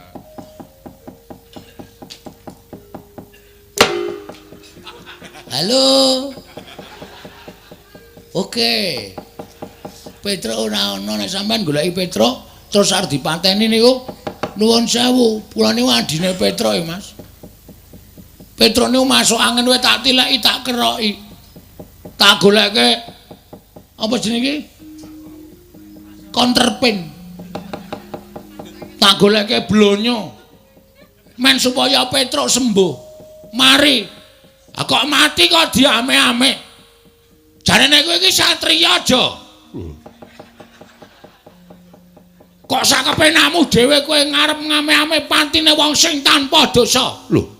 Kok malah mripatmu mendeli? mendeli wae wis gedene semene rumangsane anggepe ora Yen ngono kowe mbelani karo Petruk. mesti Petruk kakangku kok Nek kowe mbelani karo Petruk tak katutke dosane. oke ora masalah apa dikira aku wedi karo kowe rumangsamu semangkean yen mudar mbok men Lho, malah malangkrik ning ngarepe Antarja. malangkrek wae tangan-tanganku dhewe kok kowe lewel Wani karo aku. sing tawedeni apamu Ora minggat bidi amblek dadamu. kowe wis tegel tenan karo aku hah kowe arep mbiti aku tegel tenan jo Ono paran.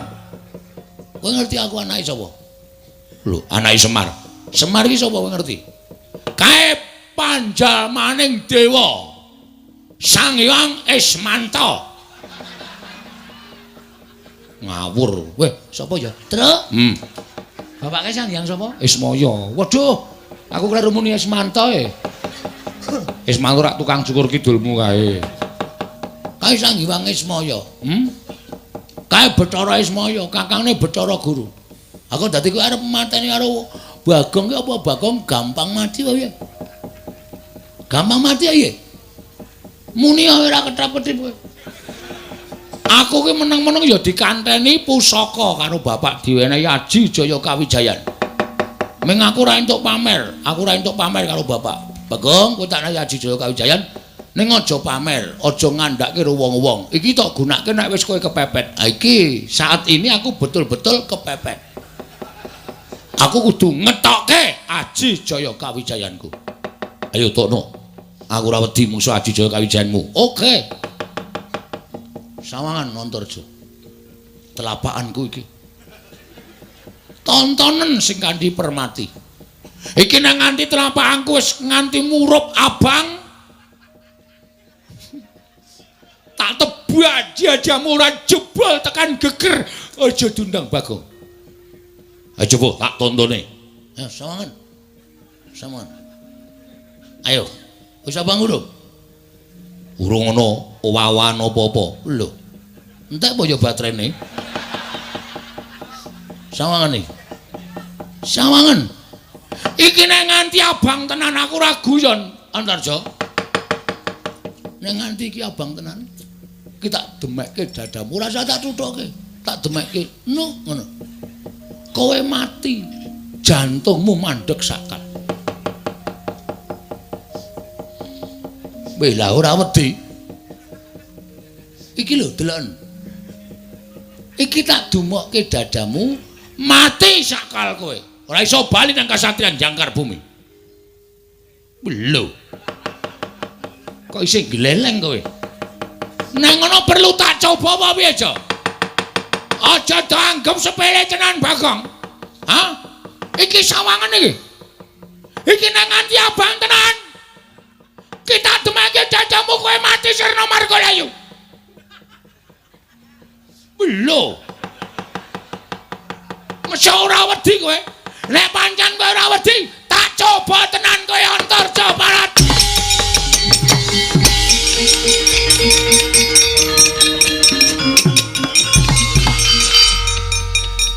Piye, Gong? Wah, lemes aku wisan. Lemes piye? Ah, tangan-tanganake ora wedi-wedi e. Aku sing deg-degan. Saya cedak tak pamer iki nek wis abang ora wedi, tak cedhaki meneh. Iki nek wis abang ora wedi. Aku ya ngati-ati kok nek Antarja ngerti buet ngono. Modar aku. Lah kowe omong apa? Aku ya mung ngapusi. Ngapusi piye? Aku dikai aji-aji karo Semar. Semar iki sang Hyang Ismanta. Ismaya. Iki nek tak gunakake nek wis kepepet. Sawangan telapakanku. Kowe ngono kuwi. Kowe nang kene mesti ngono. Maida mula kowe ora ana aku wani ngapusi. Ki nek tekane diadamu jebol tekan geger, mendono wonge. Ora wedi, ora. Tak cedhaki neh. Sawangenan to. Iki lho aku. Tak demot diadamu jebol kowe. Terus sing terakhir bengok seru aku. Kowe ora ngene aku. Kowe ora mau jebol jajamu. Melayu. Kok wedi ya? Oh, paling mambu ababku paling. Nek wedi ki ora aku bar mangan batang kok, Tru. Batang cengelmu ki ora. Nek dile mlayu iki apa? Ngeleng ki apa? Oh. Tak uyuane ya, aja. Ngono nek metu kaya jangkrik kae ora kaya. Blubuk dengkulmu ora. Lho, Gong, kae sapa kae? Kok joget-joget endi? Kae apa?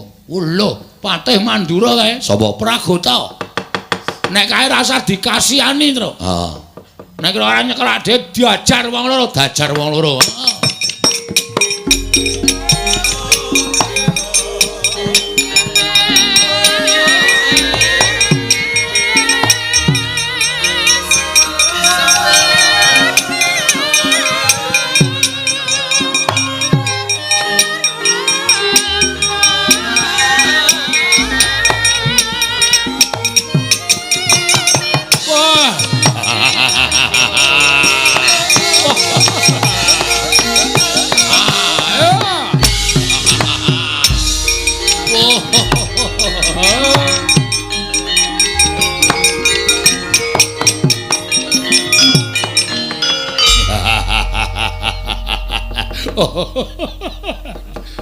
Ora edan. Aku didhawuhi kok Sinuwun Prabu Baladewa kon nyekel Petruk wetengku wis guyu dhisik. Iki ana patih arep kewirangan. Ora bareng tekan kene tenan aku nyawang Petruk rupane kok ya iso lho ana wong kok kaya ngono. Irunge dawane ra Jawa iso nggung nyengget pelem. Sing mburi matane kaya nduk ceplokan.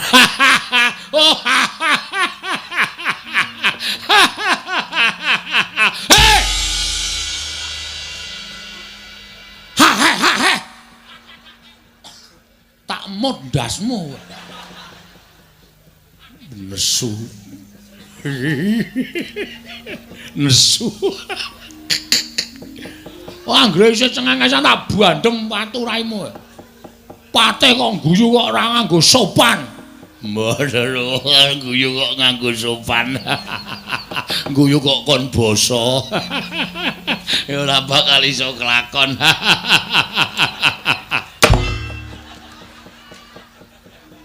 Kok balang apa ya? Sandal. Sandale sapa? Sandale Wiyaga ben. Ilang siji mbok ben. Nuwun sewu Ndara Gusti Patih. Ya, Petro nggih. Tindak mriki ajeng napa? Diutus sinuwun Prabu Mandura. Ken go nyekel kowe. Lha niku ora salah ora luput ajeng dicekel. Butuhe kowe manut apa ora manut? Kowe njaluk lara model piye tak pinangkani. Njaluk mati cara piye tak pinangkani Petro kowe. Lah nuwun sewu nek sampean ajeng ngejak gojek karo Petro. Awi, mumpung urung metu kringete. Kok tak grungek kringet sisan gelut karo Ndara Pragota. Wah, cencang jenggot kroncal-kroncal. Cencang tampar gantung cengelmu kowe. Gong, gantung kok cengele men menawa siat lho. Ya, ayo wi maju ri. Wah, mutar dene kawah.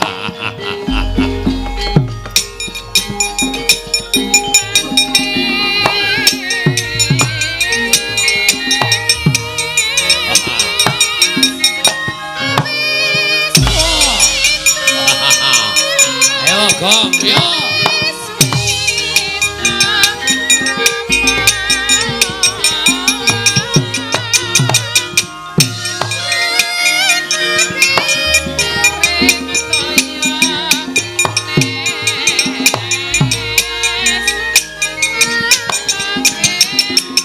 Oh, api, oh, yo, as.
Nyun ngapunten sinuwun. Praguta tiba. Nggih. Ngapa tiba? Lah wong panjenengan ya dawuh kinan mejahi Petra kula Budidaya maju wonten ing pabaratan. Petra gelut kalih kula. Kowe patih kok nganti kalah karo Panakawan? Oh, mboten perkara patih kalih Panakawan, pancen perkara Petra niku ya ampuh tenan. Nyatane kula antem mboten dirasake bareng kula dibuales buyer sirah kula. Mundur. Nyun ngapunten, nyun ngapunten, nyun ngapunten. Ngedian. Patih kok pekok. Mungsuh Petra kok kalah. Panakawan. Saya kira marang Natamandrara Prabu Baladewa. Petra kowe ngias ngani dadane Natamandrara Prabu Baladewa ora minggat saka negara Ngamarta. Greten negara jeblok ketemu.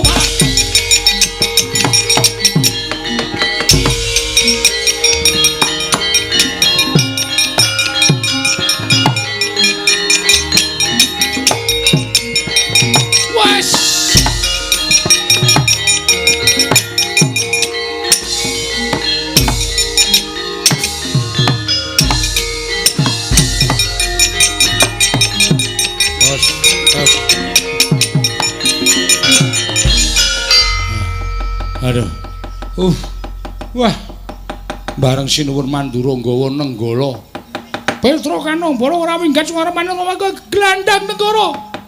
Mak biar. Murub. Waduh. Waduh. Bagong modar iki. Waduh. Aku kok yo lali nek ngejak Bagong to. Mongko cah kae nek mlayu pupune gathuk. Mak buku. Konangan Baladewa. Iki Bagong melu-melu nenggala ndasmu. Yes. Modar. Yo ngapura ya, Le. Aku lali nek ngejak kowe, Gong.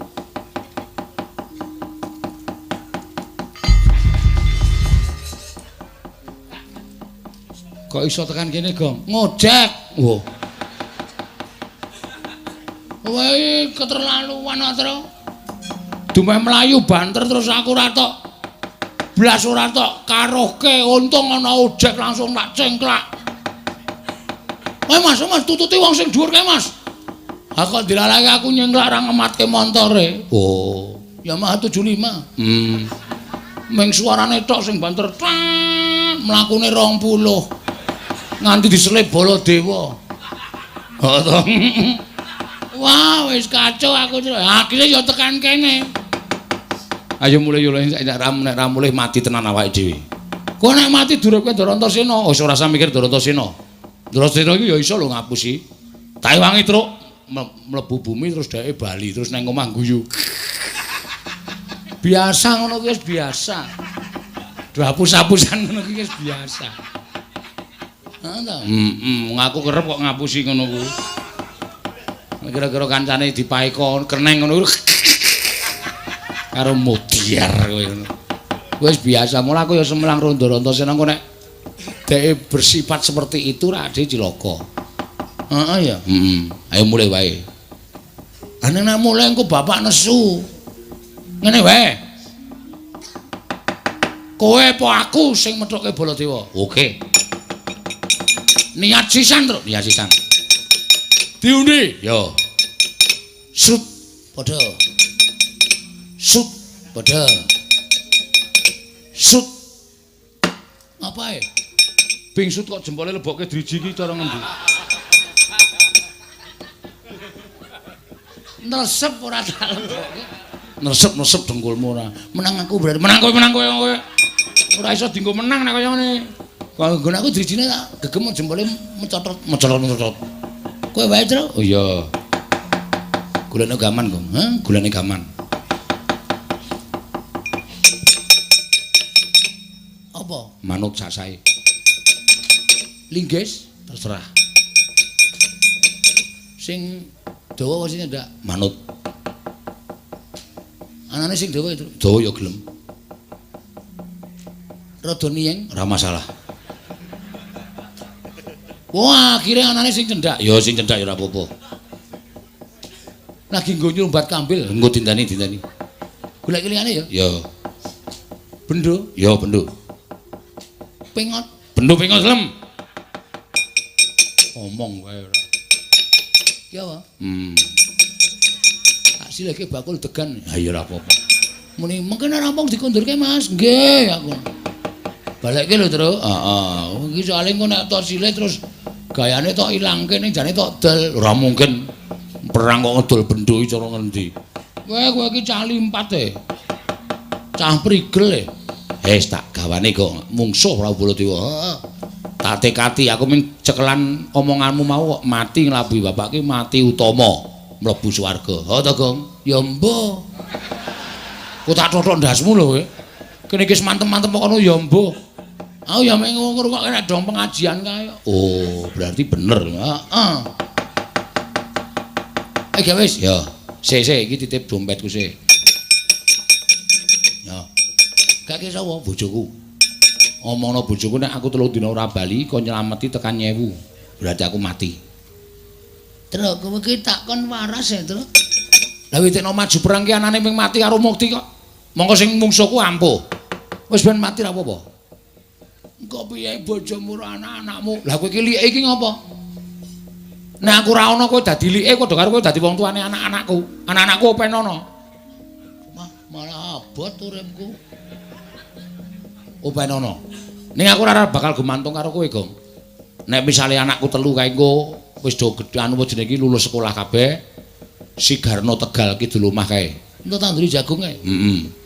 Dol ora apa-apa ora gat anak-anak. Oh iya.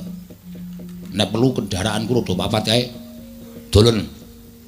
Kae tak hitung ping 3 ya rodane, Truk.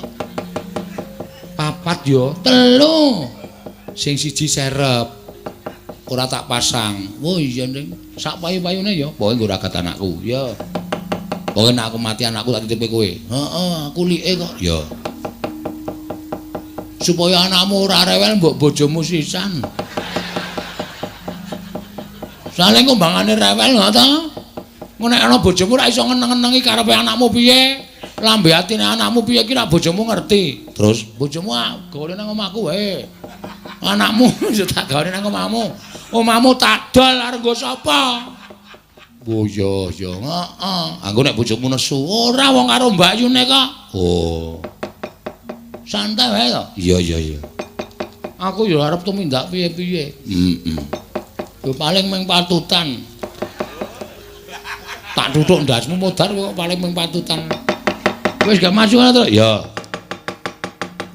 Nganggo benda iki kowe baliya sing banter mlayu ya, Gong. Heeh. Wadul karo Bapak Prabu Baladewa tak tandangane. Ngati-ati to. Ayo, Amos Suramarata. Iki Petro gantung bolong legane.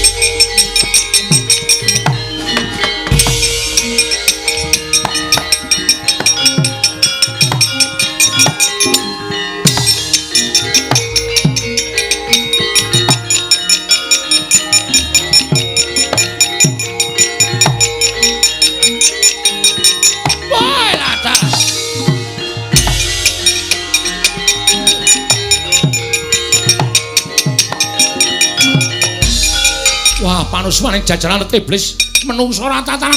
Lah iki Petruk, kowe ngadepi Nata Mantura Prabu Baladewa? Nggih. Lho, kowe wani karo Kyai Nenggala. Iki tamake Gunung Jugrung Segara Asat. Iki bendone bakul degan. Tau nggo nyolong kambil ping 3 ra konangan. Wah, dapure dapurmu kuwi. Halo, Baladewa sampean oklor sing tekan ning Payitari. Mati dereng aku. Oh, kontak ngapral. Kendang ngapral condang legane hari.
Kresna sinayeng manggelung mintonaken tiwi kramanira kang kumitiraning ngasta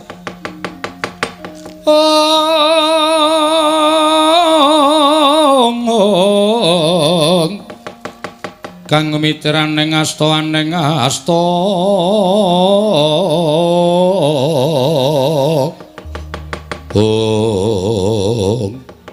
Yayi, sewu-sewu kalapatanipun ingkang Raka Tadah Wadana. Ngantos kula mboten saged mambengi paringing Koko Prabu anggenipun sampun duka yayah sinipi. Awit pokal gawinipun Petruk, satemah Petruk sak mangke kenging Kyai Nenggala kendhang kapracundhan kontal kaprapal. Iya kula nyuwun pamunten. Petruk sajaipun pancen ngiwi-iwi dhateng Ngraka ing Mandura. Petruk sajaipun ngiyas dhateng Ngraka ing Mandura. Wekasan Petruk kula tegakaken kula tamani Kyai Nenggala kontal kaprapal kendhang kapracundhan. Koko Prabu mestinipun boten mekaten lampaning kedah sinandhang tuwuning kedah lumampah. Jernyatanipun Petruk menika tasih Panakawan Paduka piyambak namung kenging menapa Maduka Wentala dhateng Panakawan Petruk. Menika mangke menawi ngantos Kyai Semar puninga dhateng lelampanipun Petruk tan murunga Kyai Semar badhe murina tan trimanipun Kyai Semar anutuh dhateng para Pandhawa Koko Prabu inggih kula ngertos. Mila samangke tumunten kula manggihaken margi ingkang prayogi. Margi ingkang prayogi kados pundi Yayi? Gandeng ingkang damel kendhangipun Petruk menika Koko Prabu Mandura, mila kula ingkang minangka dados kadangipun Taruna. Kula sagah ngupaya dhateng Petruk. Menawi ngaten ngaturaken panuwun ingkang tanpa pepindhan, namung kemala wonten reruba bebananipun. Bebana tuwin rerubanipun menapa Koko Prabu? Kula nyuwun pustaka Jamus Lima Sada kaparingaken dhateng kula. Kemareng kula nganti pustaka Jamus Lima Sada wangsul dhateng Negari Ndrawati, mangke menawi Negari Ndrawati sampun ketingal padhang. Tumunten kula ngunduraken pusaka dhateng Paduka Yayi Prabu sak sampunipun kula ngunduraken pusaka. Tumunten kula badhe ngupaya wonten pundi dunungipun Petruk Yayi Samyaji. Tandya bala Pandhawa mbyuk gumulung mangung siring sata Kurawa. Kambahung Kesrukatite.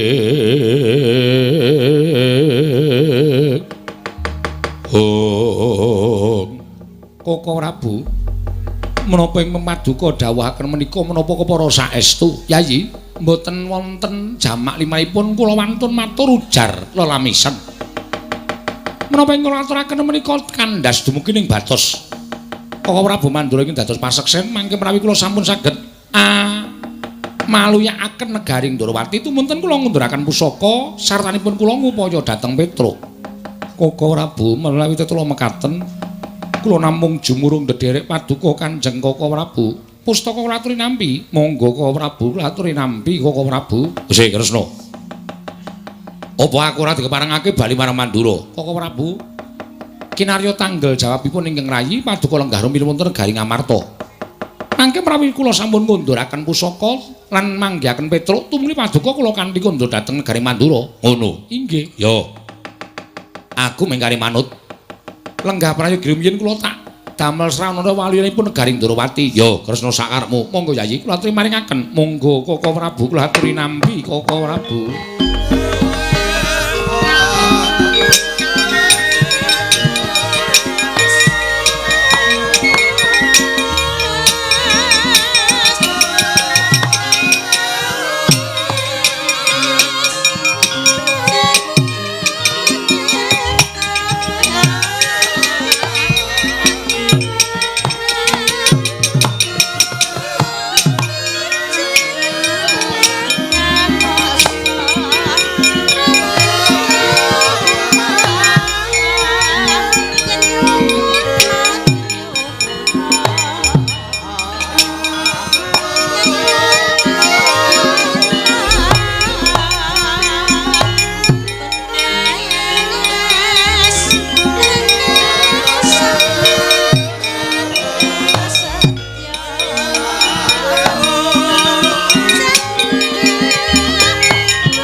mangyat kurdo sruma bangga watku gati nyoma wukyat iro wang wang Setyaki wonten timbalan lah kok ora yo adat sabene pendak-pendak pun Kakang Prapta negara ing Ngamarta mesti nampa panembrama ingkang gawe bungah penggalipun Kakang. Ning kok ora kaya sagedhakan iki lah kok dadi padha pating celinguk. Werkudara ora kuwawa mandeng lawan pun Kakang Arjuna malah ndungkluk. Yai Samyaji sajake rengu pasuryane kok Prabu Mandura. Nggih. Eneng wonten menapa Prabu? Sik. Kok kowe tambuh ki yo? Lagi wae sira Yai Prabu Ndarawati kuwi mungkur saka negara Ngamarta.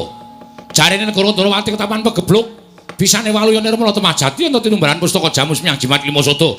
Nganti tak rewangi aku padu karo Petruk, gelut karo Petruk. Petruk tak tamani Kyai Nenggala Kendang Kaprasondang. Terus ya Yari mboyong pustaka Jamus Lima Soto. Lah kok iki bali meneh nang kene iki piye? Setyaki wonten timbalan cetha saiki wonten menapa? Ana Surya kembar. Mboten ketingal.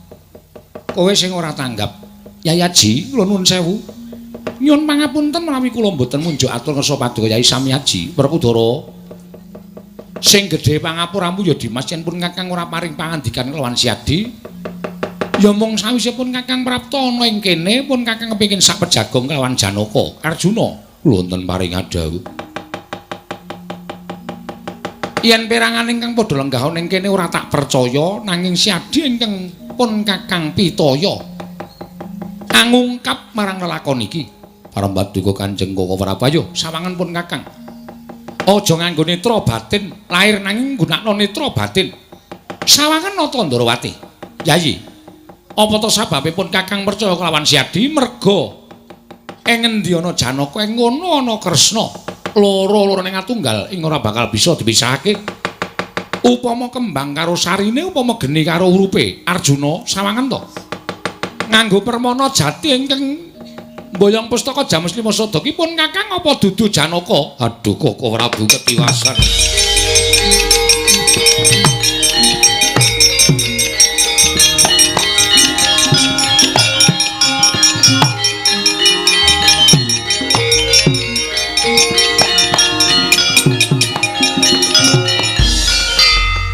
boten kinten babar pisan bilih negari Ngamarta kedatengan mengsah ingkang memba Koko Prabu telik Mangindrajala ingkang dusta pustaka Jamus Miang Jimat Kelima Soto Koko Prabu kula nyuwun pengayoman Werkudara nggih dudu saping pun Kakang nang ngaturi adimu panengah ing Madukara Si Janaka ingkang ngandhakake ingkang mboyong pustaka Jamus Lima Soto kuwi dudu pun Kakang Koko Prabu Mandura nggih ingkang mboyong pustaka Jamus Lima Soto sanes ing ngrayi ora wah la iki mau sapa mongko persis banget karo Yai Prabu Ndarawati sak solah bawane wae ora beda nganti pun Kakang percaya nderekake marang menungsa mau Prabu negara Ngamarta kaya aja gawe-gawe Kresna mboten Koko Prabu nyatanipun kados mekaten Yayaji kula nyuwun pangapunten paduka sampun salah anggenipun maringaken pustaka Jamus Lima Soto dhateng panjalmaning mengsah ingkang memba ingkang Raka Ndarawati Yayi Samyaji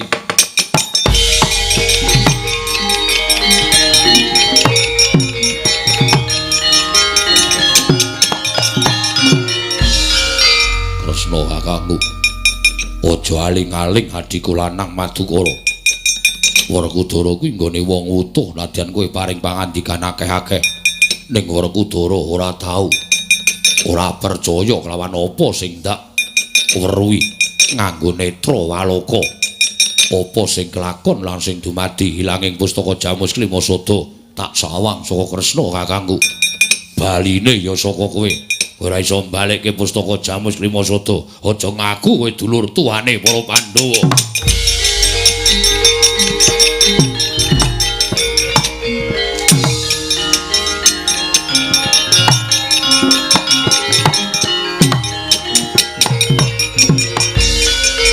pikir-pikir Werkudara ki bener. Nadyan wong mloho apa anane? Wong wutuh kaya Werkudara nanging ucape sarwa bener. Tak sawang cetha aku lenggah ning mburimu sing nampa pustaka Jamal Dimasada kuwi Kresna. Nek kowe muni ora dasarmu apa memperkara Janaka ngandhake yen kowe ora mbayar pustaka Jamal Dimasada. Kowe iso mbalekke pusaka apa ora? Ora iso mbalekke pusaka, kowe mirang-mirangke Nata Mandura Prabu Baladewa. Aku ora sudi ngaku kadang taruna karo kowe Kresna.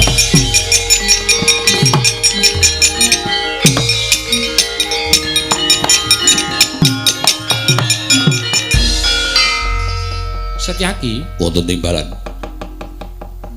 Kowe arep ngunek-unekke aku ora? Mboten. Ayo to, mumpung aku lagi dadi wong luput, dadi wong salah. Mboten Koko Prabu. Koko Prabu, kula nyuwun pangapunten. Arjuna kula wonten timbalan. Kowe tak kandhani ya Yayi, besok meneh kuwi aja gampang percaya, merga kudu nggunakake netra batin. Inggih. Kakang Semar ki wong lantip, Kakang Semar ki wong tanggap. Ngerti yen to negara Ngamarta kuwi ana mendung sing bakal dadi udan. Tumuli utusan kelawan Petra supaya dadi pepayung lumantar pangandikaning Kyai Semar Badranaya ning wangune Pandhawa ora tanggap. Mendung wis dadi udan, wis dadi banjir ing nganempuh negara Ngamarta. Koko Prabu kula rumaos lepat. Mula Semar ki aja nduk sawang nganggo netra walaka. Semar guyu ki durung karuan bungah, Semar nangis ki durung karuan sedih. Mekaten Koko Prabu. Kepareng paduka kados pundi? Ayo sowan ing Karaka Dempel. Wonten menapa? Ngaturake saking kluputan lawan Kakang Semar lan njaluk pituduh. Kudu kepiye Pandhawa gone bakal ngupaya pustaka Jamal Dimasada. Menawi tulung mekaten monggo kula dherekaken Setyaki wonten timbalan. Kowe tak tinggal ning kene dhisik ya Dimas. Kula mboten parengaken nderek ora.